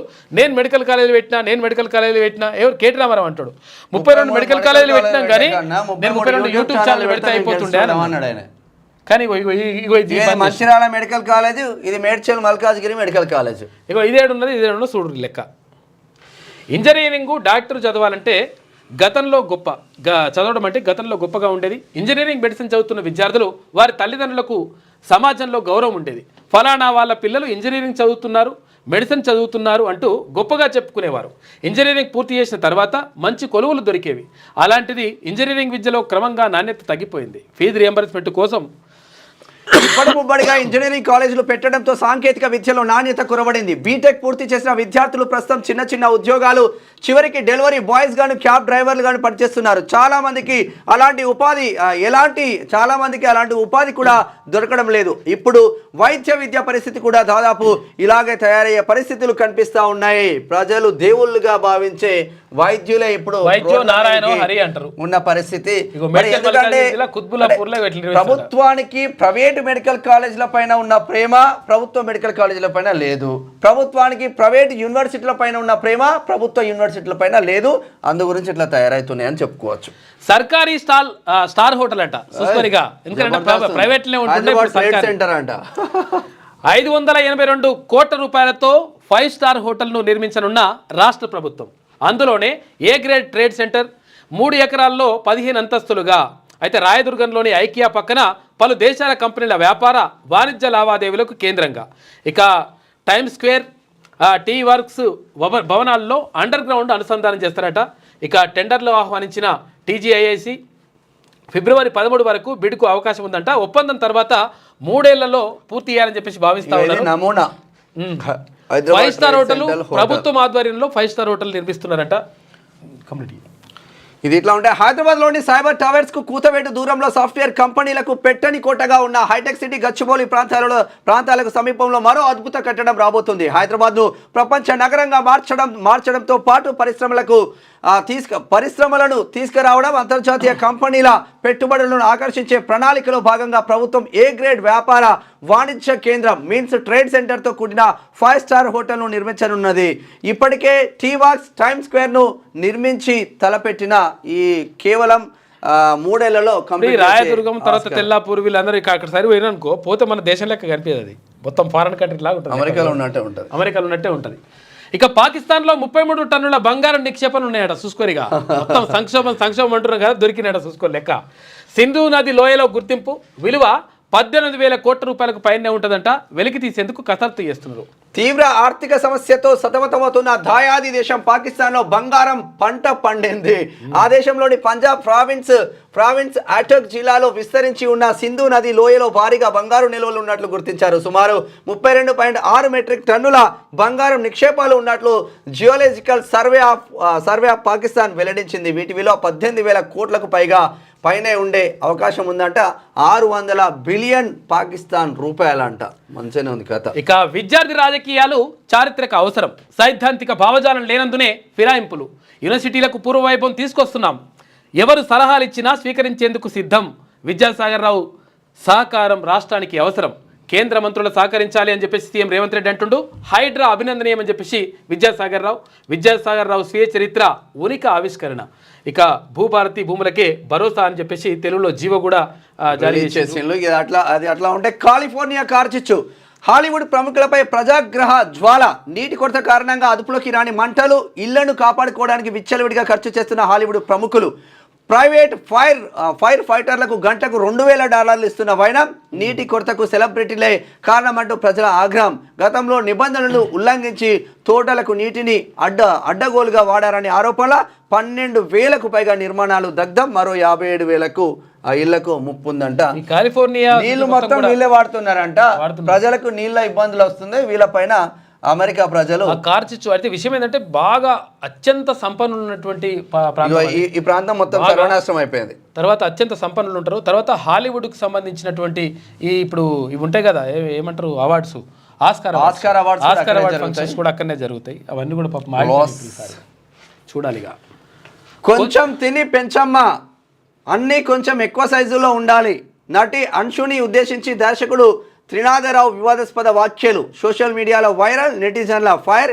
ఇలాంటి వ్యక్తులను చిత్ర పరిశ్రమ నుంచి బహిష్కరించాలని డిమాండ్. ఇటువంటి చాలా మంది ఉన్నారు. వాస్తవం కొంచెం తిని పెంచమ్మా, అన్ని కొంచెం ఎక్కువ సైజులో ఉండాలంట. మరి ఏమి ఎక్కువ సైజులో ఉండాలో ఏం కథ ఇది ఈయనదేందో మళ్ళా మొత్తం నెటిజన్స్ అయితే ఫైర్ అవుతున్నారు. కొంచెం పెంచమ్మా నటిని ఉద్దేశించి అంటున్నారు. మరి ఏం పెంచాలో మరి ఏందో కథ అయిన సంగతి. సినిమాలలో కథ ఇట్లుంటుంది కొంతమందిది. ఇలాగైనా ఊరెళ్తాం. 3 రోజుల్లో ఏపీ వైపునకు 60,000కు పైగా బైకులు, బస్సులు, రైళ్లలో ఛార్జీల మోత. తాళలేక బైకులపై సొంతులకు, కార్లలోనూ పలువురు ప్రయాణం. టోల్ గేట్ల వద్ద బారులు. సంక్రాంతి ప్రభావంతో హైదరాబాద్ రహదారులు ఖాళీ. చాలా దూరం ఉన్నా కానీ బైకుల పైన కూడా 100 కిలోమీటర్లు కూడా బైకుల పైన వెళ్తున్నారట. ఇక మందా జగన్నాథన్ కన్నుమూత. అనారోగ్యంతో కొద్ది రోజుల క్రితం నిమ్స్ ఆసుపత్రికి పోయిండు. ఇక 22 రోజులుగా కొనసాగుతున్న చికిత్స. ఆదివారం సాయంత్రం గుండెపోటుతో మృతి. 4 సార్లు నాగర్ కర్నూలు ఎంపీగా సేవలందించిండు. ఢిల్లీలో ఏపీ ప్రభుత్వ ప్రతినిధిగా బాధ్యతలు చేపట్టిండు. సీఎం రేవంత్ రెడ్డి, తర్వాత చంద్రబాబు, కేసీఆర్లు సంతాపం తెలిపినరు. ఇందిరమ్మ ఇండ్లు అంటున్నారు కదా, ఇదే నమూనా. ఇందిరమ్మ నమూనా ఇల్లు రెడీ. ఖమ్మం కుసుమంచిలో పూర్తయిన నిర్మాణం నేడు ప్రారంభించనున్న మంత్రి పొంగులేటి శ్రీనివాస్. రాష్ట్రంలో మొట్టమొదటి ఇందిరమ్మ నమూనా ఇల్లు సిద్ధమైంది. ఖమ్మం జిల్లా కుసుమంచిలో నిర్మితమైన ఈ ఇంటిని గృహ నిర్మాణ రెవెన్యూ శాఖ మంత్రి పొంగులేటి శ్రీనివాసరెడ్డి సోమవారం ఉదయం 7 గంటలకు లాంఛనంగా ప్రారంభించనున్నారని చెప్పేసి ఇవాళ ప్రారంభిస్తారట. ఇది ఇందిరమ్మ ఇల్లుకు సంబంధించింది. ఇక ఛత్తీస్గఢ్లో ఎన్కౌంటర్, 5 నక్సల్స్ మృతి, 5 తుపాకులు, ఒక BGL లాంచర్ సీజ్. నారాయణపూర్ జిల్లాలోని భారీ డంప్, వాటిలో భారీగా బాంబులు అంట. సుక్మాలో IED పేలి బాలికకు గాయాలు. బాణం బాంబులు అంటేవి. అదొకటి. మళ్ళా నీతి ఏ పార్టీ ఎమ్మెల్యేలు కౌశిక్ రెడ్డి, సంజయ్ కుమార్ మధ్య తీవ్ర వాగ్వాదం, తోపులాట. కరీంనగర్ ఉమ్మడి జిల్లా సమీక్ష రసబసగా మారింది. సంజయ్ మాట్లాడుతుండగా అడ్డుకున్న కౌశిక్, నీది ఏ పార్టీ అంటూ నిలదీత. ఇక రాజీనామా చేసి గెలవాలని సవాల్ విసిరిండు. నువ్వే పార్టీ నుంచి వచ్చినావని చెప్పేసి సంజయ్ అంటున్నాడు. వాస్తవం ఆంధ్రజ్యోతిలో ఉన్న వార్తా కథనాలు అయితే ఒకసారి శనార్థి తెలంగాణ చూద్దాం. ఇక బ్లాక్ సారీలో శ్రీలీల రచ్చ చేస్తున్నారంట. పార్టీ బొమ్మలా ఉందంట. బార్బీ బొమ్మ. చిన్నగా ఉన్నట్టుంది. సంక్రాంతి సంబరం 24 వరకు గ్రామ సభలు పూర్తి. ఇక 26న రైతు భరోసా కూలీలకు సాయం, ఇందిరమ్మ ఇల్లు, రేషన్ కార్డుల పంపిణీ. ఇచ్చిన మాట నిలబెట్టుకుంటున్న రేవంత్ సర్కార్. ప్రజల్లో ఆనందోత్సవాలు. ఒకేసారి 4 పథకాలు అమలు రాబోతుందంట. ఒకేసారి నాకు భేషజాలు లేవు. తెలంగాణ కోసం ఎవరినైనా కలుస్తా. అభివృద్ధికి సహకరించాలని మోడీని కోరా. రాష్ట్రం 1 ట్రిలియన్ ఎకానమీకి నా కళ. న్యూయార్క్, టోక్యోతో హైదరాబాద్కు పోటీ. సిద్ధాంతాలు లేకనే పార్టీ ఫిరాయింపులు. విద్యార్థులు రాజకీయాల్లో ఉండాలి. వారి వల్లే తెలంగాణ రాష్ట్ర సహకారం. ముఖ్యమంత్రి రేవంత్ రెడ్డి. విద్యాసాగర్ రావు ఉనికా పుస్తకం ఆవిష్కరించారు. నాకు ఎలాంటి భేషజాలు లేవని చెప్పేసి ముఖ్యమంత్రి చెప్తా ఉన్నాడు. ఒక్క నిమిషం కట్ చేయాలి. చెప్తా ఉన్నారు. ఎందుకంటే నిజంగా కూడా అసలు యాక్చువల్గా ఎలక్షన్స్ మట్టికి ఇవన్నీ కూడా ఉండాలి. కానీ తర్వాత ఏంటంటే ఇవన్నీ పక్కకు పెట్టి ఫస్ట్ ప్రజలు ఇంపార్టెంట్ కదా. ప్రజలు ఎన్నుకునేది ప్రజలకు మంచి ఏమని చెప్పి ఎన్నుకుంటారు. కొంతమంది ఏం చేస్తుంటారు, అవన్నీ పక్కకు పెడతారు. అవన్నీ పక్కకు పెట్టేసి వీటిని పక్కకు పెట్టేసి అది చేస్తుంటారు. ట్రెజరీ బెంచెస్ వైపు నుంచి ఎప్పుడు ముఖ్యమంత్రి గారు మాట్లాడాలనుకున్న స్పీకర్ గారు మైక్ ఇచ్చేవాళ్ళు. సహజంగా ముఖ్యమంత్రి గారు కాబట్టి మైక్ ఇస్తారని ఒక భావన.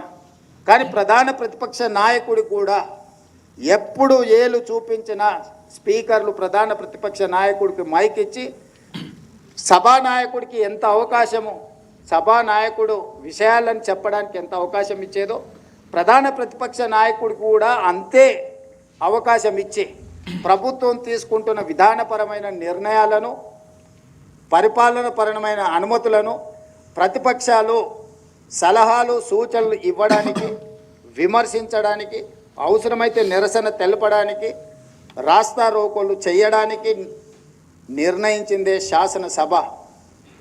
ఆ శాసనసభలో ప్రభుత్వం అంటే అధికార పార్టీలో గెలిచిన వాళ్ళే కాదు. ప్రభుత్వము అని అంటే ప్రతిపక్షము పాలకపక్షం కలిస్తేనే ప్రభుత్వం. ఈరోజు కాంగ్రెస్ పార్టీలో గెలిచిన 65 మందే ప్రభుత్వం కాదు, 119 మంది శాసనసభ్యులు కలిస్తేనే ప్రభుత్వం. అందులో ఎవరి బాధ్యత వాళ్ళు నిర్వహించడానికి రాజ్యాంగంలో ఎవరికి వాళ్ళ పాత్రను విభజించి చూపించారు. ఈ 65 మంది విధానపరమైన నిర్ణయాలు తీసుకుంటారు మంత్రివర్గ ఆమోదంతో. అందులో లోపాలు ఉంటే ఎత్తి చూపడానికి ప్రధాన ప్రతిపక్షానికి ఉంటాయి. అదేవిధంగా విపక్షాలకు సంబంధించిన నాయకులకు కూడా ఒక ఫ్లోర్ లీడర్ ఉండడం, ఆయా పార్టీలు ఆ విధానాలలో ఉన్న లోపాలను ఎత్తి చూపడానికే మనం ఈ చట్టసభలను ఏర్పాటు చేసుకున్నాం.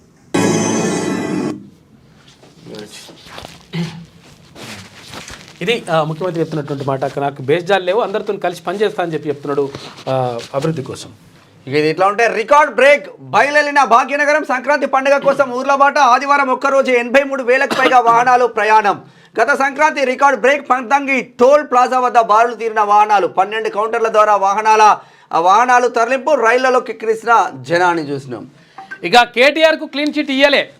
ఈ కార్ రేసులో హైదరాబాద్ ఇమేజ్ పెరిగిందనే చెప్పా, అవినీతి జరగలేదని మాత్రం చెప్పలేదు. హైడ్రాతో ప్రభుత్వానికి డ్యామేజ్, దానిపై మరోసారి ఆలోచన చేయాలని చెప్పేసి ఖైరతాబాద్ ఎమ్మెల్యే దానం నాగేంద్ర అంటుండంట.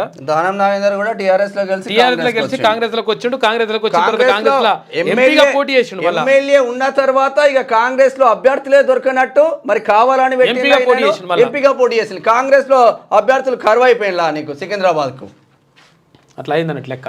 యాదాద్రిలో ఘనంగా అధ్యయనోత్సవాలు. శాస్త్రోత్కంగా నిర్వహిస్తున్న అర్చకులు. శ్రీరాముడి అవతారంలో నరసింహుడు దర్శనం కోసం బారులు తీరిన భక్తులు. శాస్త్రోక్తంగా నిర్వహిస్తున్నారంట అర్చకులు అధ్యయనోత్సవాలు. శ్రీ లక్ష్మీ నరసింహస్వామి ఆలయంలో శుక్రవారం ప్రారంభమైన అధ్యయనోత్సవాలు 3వ రోజు ఆదివారం ఘనంగా కొనసాగాయి. ఉదయం శ్రీ రామావతార అలంకారంలో నారసింహుడు భక్తులకు దర్శనమిచ్చాడు. కాగా యాదగిరిగుట్ట లక్ష్మీ నరసింహస్వామి క్షేత్రంలో అధ్యయనోత్సవాలను అర్చకులు శాస్త్రోక్తంగా నిర్వహించిండ్రు. ఇక పుట్టిన ఊరిని కన్న తల్లిని మరవద్దు, అందరూ సొంత ఊళ్ళకు వెళ్లి పండుగ జరుపుకోవాలి. మాజీ ఉపరాష్ట్రపతి వెంకయ్య నాయుడు సూచన. స్వర్ణభారతి ఆధ్వర్యంలో సంక్రాంతి సంబరాలు. హైదరాబాద్ ముచ్చింతలో ఘనంగా కార్యక్రమం. స్వర్ణభారతి ట్రస్ట్ వెంకయ్య నాయుడు వాళ్ళదే. ఇక వారికే ఫస్ట్ ప్రయారిటీ. హైదరాబాద్లో స్థలం ఉండి ఇల్లు లేని వారికి మొదటి ప్రాధాన్యత. ఇక ఈ నెల 16 నుంచి కొత్త రేషన్ కార్డుల ప్రక్రియ. త్వరలో ఇందిరమ్మ ఇండ్ల దరఖాస్తులు స్వీకరిస్తాం. మంత్రి పొన్నం ప్రభాకర్ గౌడ్ చెప్పిండు వెల్లడి.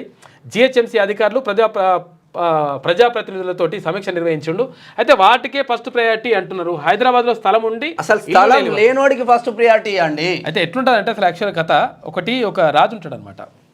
ఒక రాజు ఉంటే స్థలం లేనోళ్ళకి ఇవ్వండి. ఆయనకి ఏముంటుందంటే ఒక రాజుకు ఏది మొత్తం కూడా చీకు చింత లేకుండా ఉండాలి. తర్వాత ఎప్పుడు కూడా ఎవరికి బాధలు లేనటువంటి మనిషి ప్రపంచంలో ఉంటాడా అని చెప్పేసి నేను అట్లా ఉండాలని కోరుకుంటాడు. ఆయన ఉండాలని కోరుకుని ఏం చేస్తాడంటే రాజ్యంలో ఒక చాటింపు వేస్తాడు. ఏ చీకు చింత లేకుండా ఏ బాధ లేకుండా మొత్తం సంతోషంగా ఉండేటువంటి వ్యక్తులు ఎవరైనా ఉన్నారా అని చెప్పేసి వేస్తాడనమాట. దాంతోపాటు ఏమంటాడంటే నేను అట్లా ఉండాలంటే ఏం చేయాలని అంటాడు. అంటే ఒక మంత్రి చెప్తాడనమాట, తెలివైన మంత్రి ఏం చెప్తాడంటే, రాజా నువ్వు ఎవరైతే చీకు చింత లేకుండా ఎప్పుడూ సంతోషంగా ఎప్పుడూ నవ్వుతూ ఎప్పుడూ ఆనందంగా ఉండేటువంటి వాళ్ళ బట్టలు వాళ్ళ చెప్పులు నువ్వు వేసుకుంటే, వాళ్ళ చెప్పులు ఎప్పుడు సంతోషంగా ఉండాలి, వాడు ఏ చీకు చింత ఉండొద్దు వానికి, తర్వాత ఎప్పుడు ఆనందంగా ఉండాలి, అటువంటి బట్టలు లేకపోతే ఆ తర్వాత ఆ చెప్పులు నువ్వు వేసుకుంటే నువ్వు కూడా అట్లనే ఉంటావు రాజా అని చెప్పిండట మంత్రి. దాంతో ఏం చేసిండు రాజు, చాటింపు వేసేసిండు. చీకు చింత లేకుండా ఎప్పుడు ఆనందంగా ఎప్పుడు సంతోషంగా ఉండే వాళ్ళు ఎవరైతే ఉంటారో వాళ్ళ లిస్టు పట్టుకురారి వాళ్ళని పట్టుకురారి అని అన్నాడు. అంటే ఆ లిస్టు పట్టుకురావాలంటే మొత్తం తిరిగి దొరుకుతారు రాజా అని అంటారు. అయితే లాస్ట్కి వస్తే ఒకరు దొరికిండట, ఇద్దరు దొరికిండ్రు. ఇద్దరు దొరికిన తర్వాత వాళ్ళని పట్టుకొస్తే చీకు చింత ఏది లేదా అంటే ఏది లేదంటే ఇక మరి వాళ్ళ చెప్పులు కావాలి, తర్వాత ఇట్లా కావాలని చెప్పేసి తీసుకొస్తారు. తీసుకొచ్చిన తర్వాత ఆయన అడుగుతారు అనమాట, తీసుకొచ్చినండి ఏమరా బాబు నీకు ఏమన్నా చీకు చింత ఏమన్నా? నాకు ఏం లేదు, మంచిగా ఎప్పుడు ఉన్నదా తిన్నదా పన్నవా కథం లెక్క, ఏ లొల్లి లేదా అంటాడు అనమాట. మరి ఏ లొల్లి లేదంటే మరి బాగానే ఉన్నది కథ అని చెప్పేసి రాజుగారు అంటాడు అనమాట. మరి నీ అంగి ఈరా అంటే నాకు అంగి లేదంటాడు, నీ చెప్పులు ఈరా అంటే నా చెప్పులు లేవంటాడు. అంటే ఎట్లుంటుందంటే ఇప్పుడు ఇక్కడ మనము ఇవ్వాల్సింది ఎవరికి, పేదవాళ్లకు నిరుపేదలకు ఇల్లు లేని వాళ్ళకి ఇవ్వాలనుకుంటున్నాం. ఇల్లు లేని వాడికి భూమి ఏడు ఉంటుంది హైదరాబాద్లో. ఇప్పుడు హైదరాబాద్లో ఇటువంటి పరిస్థితుల్లో ప్రభుత్వం చేయాల్సింది ఏంటంటే, ఎక్కడైనా హైదరాబాద్ సరౌండింగ్ ఏరియాల్లో ప్రభుత్వ భూములు ఏవైతే ఉంటాయో, కోకాపేట పీకాపేట అమ్మిరం కదా, 50 గదాలు 60 గదాలు ఎన్ని గదాలో ఇచ్చి అక్కడ ఇల్లు లేని వాళ్లకు తర్వాత భూమి లేని వాళ్ళకు కూడా ఇల్లు నిర్మించిస్తే అది మంచిగా ఉంటుంది. అట్లా కాకుండా భూమి ఉన్నోళ్ళకే ఇస్తా అంటే మరి ల్యాండ్ ఉన్నోళ్ళకి కట్టుకోవడం పెద్ద విషయం అని కూడా కొంతమంది అంటారు. సరే ఇది కూడా ఇవ్వాలి, కానీ ఇల్లు లేని వాళ్లకు ఇవ్వాల్సిన అవసరం ఉన్నది, నిరుపేదలకు ఇవ్వాల్సిన అవసరం ఉన్నది. ప్రభుత్వం దీనిపైన దృష్టి పెడితే మంచిగా ఉంటుంది. హైదరాబాద్ సరౌండింగ్లో భూమి లేని నిరుపేదలకు వాళ్ళకు ఇళ్ల స్థలాలు ఇస్తూ అక్కడ ఇల్లు నిర్మిస్తే మిమ్మల్ని 10 కాలాల పాటు గుర్తుపెట్టుకుంటారు. అట్లా కాకుండా మేము జాగున్నోళ్ళకి ఇస్తామంటే హైదరాబాద్లో జాగున్నోళ్ళకి ఇక కోట్ల జాగాది, ఇక జాగున్నోళ్ళకి ఇస్తా అంటే పేదోళ్ళకి ఇచ్చినట్ట పెద్దోళ్ళకి ఇచ్చినట్ట ఒకసారి ఆలోచన చేసుకోరు. ఇది ఇట్లా ఉంటే రైతు భరోసా మార్గదర్శకాలు వచ్చాయి. వ్యవసాయ యోగ్యమైన భూములకే భూభారతి పోర్టల్లో నమోదైన భూ విస్తీర్ణం ఆధారంగా రైతు భరోసా, నాన్ అగ్రికల్చర్ భూముల తొలగింపు, ROFR పట్టాదారుల సైతం అర్హులే. DBT పద్ధతిలోనే రైతు భరోసా 26 నుంచి పెట్టుబడి సాయం తెలుగులో జీవో రాబోతుంది. మార్గదర్శకాలు వచ్చేసినాయంట. మేము మిత్రపక్షం కాదు, 1-2 మినహా హామీలేవి అమలు కావట్లే. అయితే ఫార్మా హైడ్రాతో పేదల ఇల్లు కూల్చుతుండ్రు. గ్రామ సభల్లోనే ఇందిరమ్మ ఇళ్ల ఎంపిక చేయాలి. అయితే ప్రజా వ్యతిరేక విధానాలపై త్వరలో పోరాటం. CPM రాష్ట్ర కార్యదర్శి తమ్మినేని వీరభద్రం అంటారు. త్వరలో పోరాటం. ఎప్పుడు పోరాటం? ఎలక్షన్లు వచ్చినప్పుడు నిరుద్యోగులకు రూపాయలు 8,500 ఏడాది పాటు ప్రతి నెల ఇస్తాం. ఇంట్లో కూర్చునే వారికి కాదు, నైపుణ్యాలు ఉన్న వారికి కంపెనీల ద్వారా సాయం. ఢిల్లీలో మరో పథకం ప్రారంభించిన కాంగ్రెస్. పోటాపోటీ హామీలు ఇస్తున్న 3 పార్టీలు మన దగ్గర కాదు, ఢిల్లీ ఎన్నికలకు జరుగుతున్నాయి కదా. మీకు ఉచితం గద్దెనెక్కిన తర్వాత కేజ్రీవాల్ కూడా ఉచితానికి పోతున్నాడు. మళ్ళీ అదే పరిశాన్ ఉన్నది లెక్క. 2,500 ఏడు అమలవుతుంది. తెలంగాణ రాష్ట్రంలో అమలవుతుందా ఢిల్లీలో ఇవ్వడానికి? సూర్యది రాలే. ఓకే, ఇక పల్లవి చూసుకుంటే పుట్టిన ఊరు కన్న తల్లిని ఎప్పటికీ మరవదు. తెలుగు భాషకు ఎంతో ప్రాముఖ్యం ఉంది. ప్రపంచం మొత్తం ఒకే కుటుంబంలో ఉండే సిద్ధాంతం మనది. మాజీ ఉపరాష్ట్రపతి వెంకయ్య నాయుడు ఉపరాష్ట్రపతిగా పనిచేసినటువంటి బాగా మాట్లాడతాడు. ప్రతి సందర్భంలో కూడా అద్భుతంగా మాట్లాడతాడు. తెలుగు భాషలో కానీ హిందీలో కానీ మంచి అనర్గళంగా మాట్లాడుతూ భారతీయ జనతా పార్టీకి జాతీయ అధ్యక్షుని కూడా పనిచేసిండు. ఆయన కేంద్ర మంత్రిగా పనిచేసిండు. తర్వాత ఈయన పిఆర్ఓ నా ఈటీవీ బ్యాచ్మేట్ ఉండే MLN మూర్తి అని మనోడు ఉండే. అయితే ఆయన ఎప్పుడు కూడా తెలుగు భాషకు సంబంధించి 100% భాషను కాపాడుకుందాం అని చెప్పేసి ప్రతిసారి కూడా చెప్తుంటాడు. ఎందుకంటే భాష అనేది చాలా ఇంపార్టెంట్, చాలా ప్రాధాన్యం ఉన్నటువంటి విషయం అది. ఎందుకంటే దానికి సంస్కృతి, సాంప్రదాయాలు, తర్వాత నాగరికత అన్నీ కూడా భాషతో మిళితమై ఉంటాయి. కాబట్టి భాషను కోల్పోతే సర్వం కోల్పోయినట్టు అయిపోతుంది. కాబట్టి భాషను కాపాడుకుందాం అంటాడు. ఆ భాషను కాపాడే ప్రయత్నం కూడా చేస్తే మంచిగా ఉంటుంది. రైతు భరోసా మార్గదర్శకాలు వచ్చేసాయి. ఈ నెల 26 నుంచి ఎకరానికి 12,000 రైతు భరోసా తెలుగులో గైడ్ లైన్స్ విడుదల చేసిన ప్రభుత్వం. భూభారతిలో నమోదైన సాగు యోగ్యమైన భూములకే పెట్టుబడి సాయం, సాగు యోగ్యం కాని వాటికి ఇవ్వరంట. ఇక బీజేపీ ధనవంతుల పార్టీ అని చెప్పేసి కేజ్రీవాల్ అంటున్నాడు. ఇక RTC బస్సులో 5 లక్షల మంది ప్రయాణం చేసి ఇప్పటికే. శబరిమల భక్తులకు ఉచిత ప్రమాద బీమా కూడా చేస్తున్నారంట. నాకెలాంటి భేషజాలు లేవు, ప్రభుత్వం అంటే పాలకపక్షం ప్రతిపక్షం కలిసి ఉంటేనే మంచిది అంటున్నారు రేవంత్ రెడ్డి. ఇక హైడ్రా ఆలోచన అభినందనీయమని చెప్పేసి CH విద్యాసాగర్ రావు గారు అంటున్నారు. కౌశిక్ రెడ్డి వర్సెస్ సంజయ్ కుమార్. కరీంనగర్ కలెక్టరేట్ లో రసవసగా సమీక్ష సమావేశం. నీది ఏ పార్టీ అని గొడవకు దిగిన BRS ఎమ్మెల్యే పాడి నీకు అడిగే హక్కు లేదన్న జగిత్యాల ఎమ్మెల్యే సంజయ్. ఎమ్మెల్యేల మధ్య తీవ్ర వాగ్వాదం, ఇద్దరి మధ్య తోపులాట. మంత్రులు చెప్పిన వీరిని BRS ఎమ్మెల్యే కౌశిక్ రెడ్డిని బయటకు లాక్కెళ్ళిన పోలీసు. వాళ్ళ సొంత పెద్దమ్మ వాళ్ళ కొడుకుంటాడు ఉత్తమ్ కుమార్ రెడ్డి చెప్పిన ఇంటలేడీనే. అయితే అసలు యాక్చువల్గా ఒకసారి మేము అప్పుడప్పుడు కలిసేది CH విద్యాసాగరరావు గారిని. అయితే ఇక్కడ మహారాష్ట్ర గవర్నర్గా అయిపోయిన తర్వాత మళ్ళీ ఇక్కడ హైదరాబాద్కి వచ్చినప్పుడు ఒకసారి కలిస్తే ఆయన ఏమన్నా ఒక మంచి ఆలోచన చెప్పిండు. అయితే విషయం ఏంటంటే భారతదేశానికి 2వ రాజధానిగా హైదరాబాద్ ఉంటే మంచిది ఉంటుందని చెప్పి చాలామంది అంటున్నారు కదా. ఈ హైదరాబాద్ ఉండాలి. దాంతోపాటు ఇంకొకటి ఏం చేయాలంటే హైదరాబాద్ ఉండడం కాదు, తెలంగాణను మొత్తం కూడా ఒక రాజధానిగా ఏర్పాటు చేస్తే మంచిగా ఉంటుంది. దీంతో ఏమవుతుందంటే ఏవైతే ఢిల్లీలో మొత్తం కూడా కేంద్రీకృతం అయిపోయింది కదా మొత్తం రాజధాని, ఆ ఢిల్లీలో ఉన్నటువంటి ఆఫీసులు ఏవైతే ఉంటాయో ఆ ఆఫీసులు 2వ రాజధాని హైదరాబాద్ తెలంగాణ అయిందనుకో, అప్పుడు వివిధ జిల్లాల్లో కొన్ని ఆఫీసులు అట్లా పెట్టడం ద్వారా ఏమవుతుందంటే అన్ని జిల్లాలు కూడా అభివృద్ధి చెందుతాయి. తర్వాత 2వ రాజధానిగా తెలంగాణ ఉంటుంది, అప్పుడు మంచిగా ఉంటుందని చెప్పేసి ఒక మంచి ఆలోచన చేసిండు ఆయన. మంచిగా అనిపించింది. రాష్ట్రంలో రాష్ట్రపతి పాలన పెట్టాలి. ఎందుకయ్యా తెలంగాణ లేకపోతే రాష్ట్రపతి పాలన పెట్టాలి. చూసుకో ఎట్లుంటుందో లెక్క. హరీష్ రావుది. కాంగ్రెస్ గుండాలు బరి తెగించి మాట్లాడుతున్నారు. ఈ గుండా కాంగ్రెసేనా? ఈ గుండా ఏ గుండా అయినా హరీష్ రావు, ఈ గుండా కాంగ్రెసేనా? ఏ గుండానో చెప్పు మరి నువ్వే. సిగ్గుండాలే. మొన్న అక్కడ కంచర్లో మాట్లాడిన ఆయన ఏ గుండానో మరి. BRS బీజేపీ ఆఫీసులపై దాడులు చేస్తున్న సీఎం మౌనం ఎందుకు? అసెంబ్లీలో కరెక్ట్ కాదు మాటలు కూడా రేవంత్ రెడ్డి తప్పుకున్నారు. ఇప్పుడు యూత్ కాంగ్రెస్ దాడులు చేసింది, అసలు ఏమో దొరకకుండా పోయిండ్లు, సామాన్య యూత్ కాంగ్రెస్ కార్యకర్తలేమో జైల్లో మగ్గుతున్నారు. మొన్న బెయిల్ వచ్చింది. ఇట్లా ఈయన ఏదనుకున్నా చాలా మొత్తం కుట్రలు కుతంత్రాలే ఉంటాయి. కేతులు పెట్టిస్తాడు ఈయన ముట్టినే అట్లా. అందుకనే నేను మొన్న వచ్చిపోయారు కదా ఒకటి. అది పాలమూరు జిల్లాను సస్యశ్యామలం చేస్తాం, జిల్లా అభివృద్ధికి 1,00,000 కోట్లు ఖర్చు చేస్తున్నాం. పాలమూరు రంగారెడ్డి పథకాన్ని బీఆర్ఎస్ గాలికి వదిలేసింది. ఆ ప్రాజెక్టులు పూర్తి చేసి 12 లక్షల ఎకరాలకు నీళ్లు పారిస్తాం. మహిళలను కోటీశ్వరులుగా చేయాలని వడ్డీ లేని రుణాలు ఇస్తున్నామని చెప్పేసి డిప్యూటీ సీఎం భట్టి విక్రమార్క అంటున్నాడు. మార్చి 23 నుంచి IPL, May 25 final match. BCCI vice president Rajeev Shukla ప్రకటన. త్వరలో పూర్తి షెడ్యూల్ రాబోతుంది. హాట్ టాపిక్ గా మారిన దానం నాగేందర్. ఇక మొన్న ఫార్ములా ఈ కార్ రేసు హైడ్రాపై సంచలన కామెంట్స్. కేసీఆర్, బోలా శంకరుడు గొప్ప నేత అంటూ పొగడ్తలు. గతంలో అల్లు అర్జున్ ఎపిసోడ్లో ప్రభుత్వాన్ని తప్పుపట్టేలా వ్యాఖ్యలు చేసిండు. కేటీఆర్కు నేను క్లీన్ చిట్ ఇవ్వలేదని చెప్పేసి తాజాగా మళ్ళోసారి క్లారిటీ ఇస్తున్నారట. హైడ్రాపై నా వ్యాఖ్యలు మారవని స్పష్టం. ప్రభుత్వాన్ని డ్యామేజ్ చేస్తున్నారని పార్టీ నేతల్లో భావన. దానం నాగేంద్రపై ఆలోచించి నిర్ణయం తీసుకుంటామని చెప్పేసి పీసీసీ చీఫ్ మహేష్ కుమార్ గౌడ్. ఎందుకు హైడ్రా పైన ఫోకస్ పెట్టిందంటే హైడ్రా ఈయన భూమి పైన ఫస్ట్ ఫోకస్ పెట్టింది కాబట్టి ఆయన హైడ్రా పైన ఫోకస్ పెట్టింది. దగ్గుబాటి ఫ్యామిలీపై కేసు. దక్కన్ కిచెన్ హోటల్ కూల్చివేత కేసులో ఎఫ్ఐఆర్ నమోదు. పూర్తి విచారణ జరపాలని ఫిలిం నగర్ పోలీసులకు నాంపల్లి కోర్టు. దీనిపైన బాగా పోటీ చేస్తుండు నందు. పోటీ చేస్తున్నాడు బాగా. మాజీ ఎంపీ జగన్నాథం కన్నుమూత నిమ్స్ ఆసుపత్రిలో చికిత్స పొందుతూ మృతి చెందింది. ఇది ఇట్లా ఉంటే ఒకసారి ఆంధ్ర ప్రభా చూద్దాం. ఇక పాలక విపక్షాలు కలిస్తేనే ప్రభుత్వం అని చెప్పేసి ముఖ్యమంత్రి రేవంత్ రెడ్డి కుంభమేళ వేలయ ముస్తాబైన ప్రయాగ్రాజ్. ఇవాల్టి నుంచి త్రివేణి సంగమంలో ప్రత్యేక పూజలు, పవిత్ర స్నానాలు ఉంటాయంట. మొత్తం కూడా హరహర మహాదేవ చూడవచ్చు. ఇక్కడ చిత్రంలో పిక్చర్లో చాలా పెద్ద ఎత్తున ఏర్పాట్లు అయితే చేసిండ్లు.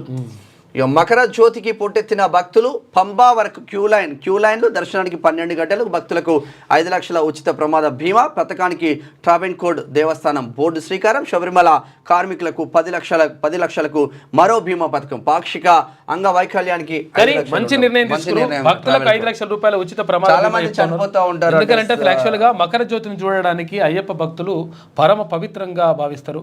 మకర జ్యోతిని దర్శించి సంక్రాంతి రోజు జన్మ ధన్యమైనట్టుగా చూస్తారు. కాబట్టి వాళ్ళు అంటే నిజంగా కూడా అయ్యప్ప స్వామి నిజంగా కూడా శాస్త్ర సన్నిధిలో అభిషేకం, ధర్మశాస్త్ర సన్నిధిలో అభిషేకం, ఆవు నెయ్యి తెచ్చినాము అయ్యప్ప, ఇట్లా మంచి పాటలతోటి వాళ్ళు నిజంగా కూడా భక్తి శ్రద్ధలతోటి చేసుకుంటారు. అయ్యప్పలు నిజంగా కూడా ఆ అయ్యప్ప స్వామి తమకు ఆవాహనం అవుతున్నట్టుగా, తర్వాత మంచి జరుగుతున్నట్టుగా చేస్తారు. అంటే కొంతమంది వల్ల ఇది ఇంకో బ్యాచ్ ఉన్నది. కొంతమంది అయ్యప్ప వాళ్ళు ఎందుకు వేస్తారంటే కొంతమంది అందరు కాదు, యాక్చువల్గా పరమ పవిత్రంగా వేసే 99% చాలా స్పష్టంగా వేస్తారు. ఎందుకంటే కొంతమంది కొన్ని తప్పించుకోవడానికి కొంతమంది తప్పించుకోవడానికి. కానీ అయ్యప్పలు భక్తులు నిజంగా కూడా నిజాయితీగా అంటే చలిలో కూడా చన్నీళ్లతో స్నానం చేస్తారు, ఒకే పూట భోజనం చేస్తారు, తర్వాత కంట్రోల్ చేసుకుంటారు, బూతులని మాట్లాడారు. మంచిగా ఉంటుంది లెక్క. అంటే 41 రోజుల పాటు చేస్తే, మండలం రోజుల పాటు చేస్తే కొంతవరకు మనిషిలో పరివర్తన వస్తుందని. అదే విధంగా ముందుకెళ్తే లైఫ్ చాలా మంది మారుతా ఉన్నారు వాస్తవంగా. అయ్యప్ప ఆశీర్వాదం ఉండాలని కోరుకుంటున్నాం. పాతకు స్వస్తి, కొత్తకు ఆహ్వానం. నేడు భోగి సంక్రాంతి సంబరాల్లో నేడు తొలి రోజు. ఇక కైట్లు స్వీట్లు. నేటి నుంచి 3 రోజుల పాటు ఇంటర్నేషనల్ కైట్ ఫెస్టివల్ ఉంటుంది. మహానగర ప్రజలకు విశిష్ట పండుగ. కులమతాలకు అతీతంగా జోష్ ఉండదు. కుటుంబ సమేతంగా సొంతూళ్లకు వెళ్ళిపోతా ఉన్నారు. పట్నం ఖాళీ అయిపోయింది. ఆర్ఓఎఫ్ఆర్ భూములకు భరోసా, మార్గదర్శకాలు విడుదల. తెలుగులో ఉత్తర్వులు 26 నుంచి ఖాతాలో జమ. సంజయ్ వర్సెస్ కౌశిక్ రెడ్డి తెలిసిందే మీకు. వికసిత్ భారత్ కు యువతే ఓనర్. యువతరంపై స్వామి వివేకానంద ఎంతో నమ్మకం. అయితే నాకు భారతదేశం యువతపై చాలా విశ్వాసం ఉంది. మీరు అన్ని సమస్యలకు పరిష్కారం చూపగలరు. వికసిత్ భారత్ యంగ్ లీడర్స్ కార్యక్రమంలో ప్రధాని మోడీ మాట్లాడారు. యువశక్తి ఖచ్చితంగా అభివృద్ధి చెందిన భారతదేశం కలను సాకారం చేస్తుందని చెప్పేసి ఆశాభావం.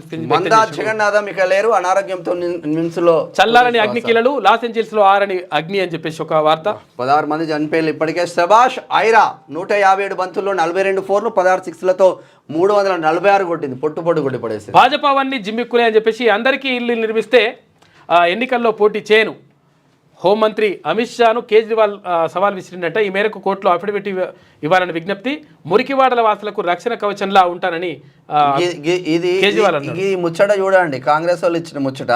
నిరుద్యోగ వృత్తి నెలకు 8,500 అంట. ఢిల్లీ ఎన్నికల్లో కాంగ్రెస్ ఇటువంటి ఇవ్వద్దు. అట్లా నిరుద్యోగులకు నెలకు 8,500 ఇచ్చే స్థాయి ఏ ప్రభుత్వానికి పని చేస్తాడా ఎవరన్నా ఇట్లా కూర్చుంటారు కొంతమంది.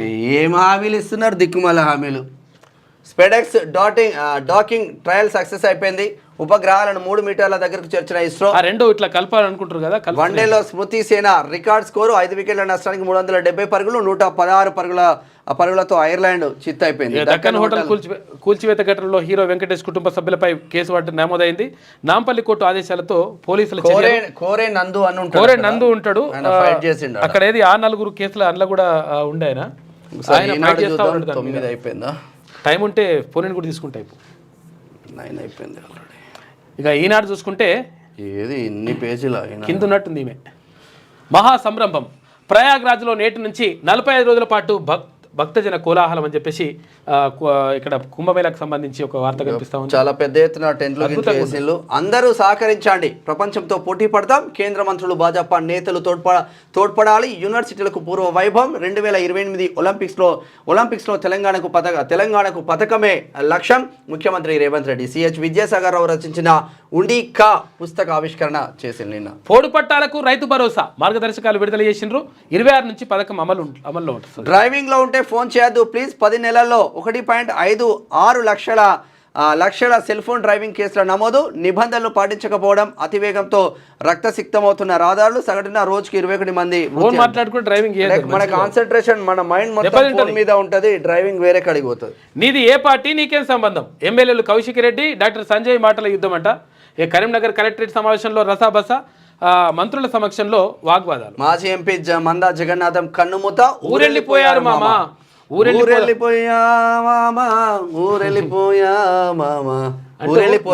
నగరవాసులంతా సంక్రాంతికి పల్లెబాట పట్టారు. పండుగ కోసం శుక్ర శనివారం ఆదివారాల్లో లక్షల మంది గ్రామాలకు. ఈ కారుకు 3.14 లక్షలు ఆదా. ద్విచక్ర వాహనానికి 11,000కు పైగా. 44 రోజుల్లో ఈవీల కొనుగోలుదారులకు దక్కిన రాయితీ. పరిశ్రమలకు 1,000 కోట్ల రూపాయల ప్రోత్సాహకాలు విడుదల. 50% సూక్ష్మ చిన్న తరహా పరిశ్రమలే ఉన్నాయంట. నాడి తప్పుతుంది వైద్య బోధన. ప్రభుత్వ మెడికల్ కళాశాలలో అధ్యాపకుల కొరత. చాలా చోట్ల అనాటమీ, ఫిజియోథెరపీ విభాగాలు ఖాళీ. ఆందోళన చెందుతున్న విద్యార్థులు. మాజీ ఎంపీ మందా జగన్నాథం కన్నుమూత. ఈమెను చూద్దాం ఒకసారి. యూరియా కోసం రైతుల బారులు. యూరియా కోసం రైతుల బారులు అన్నావు కానీ నువ్వేం చెప్పినావు కాక అప్పుడు? యూరియా ఫ్రీ ఏది రైతులకు 24 లక్షల టన్నులో, లేదంటే 26 లక్షల టన్నులో, లేదంటే 27 లక్షల టన్నులు మొత్తం ఫ్రీ అని చెప్పినావు. నేను పుట్టిందే అందుకు కావచ్చు అని సపాట్లు కొట్టిన పాలాభిషేకం. కార్యకర్తల పాపం వాళ్ళకి తెలియక 4 గజాలు ఎగిరిది వాళ్ళు. పాపం ఏమైంది? ఒకరికి ఒక 1/4 కిలో ఎరువు కూడా ఫ్రీగా ఇవ్వకపోతుంది. మళ్ళీ ఎరువుల గురించి నీకు రాసే అర్హత ఎక్కడిది? నీకు ఇచ్చిన 1/4 కిలోనన్నా కాక ఎంతైనా గ్రేటే. ఒక మాట అంటే మాట మీద కట్టుబడే ఉన్నాడు. నా మాట మీద నిలబడాడు ఆయన, మాట పక్కకుంటాడు. అట్లా కౌలు రైతుకేది భరోసా. భూభారతిలోని సాగు భూములకే రైతు భరోసా. మరో రైతు ఆత్మహత్య. ఇదెక్కడ? భువనగిరి నిర్బంధం. ఎక్కడికక్కడ నేతల అరెస్టు. రోజంతా ఉద్రిక్తత. కాంగ్రెస్ గూండాగిరిపై భగ్గుమన్న గులాబీ శ్రేణులు. ఇక బీఆర్ఎస్ ఆఫీసుపై దాడికి నిరసనగా ఆందోళన. మహాధరణ పిలుపుతో ఇదంతా మొత్తం. మాజీ ఎంపీ మందా జగన్నాథం కన్నుమూత. శాంతి భద్రతల రక్షణలో రేవంత్ ఫెయిల్ మరో రైతు ఆత్మహత్య అని చెప్పేసి ఒకటి. రాజీనామా చేసే దమ్ముందా? ఇగో ఇక్కడ రాసుకరాలే మరి.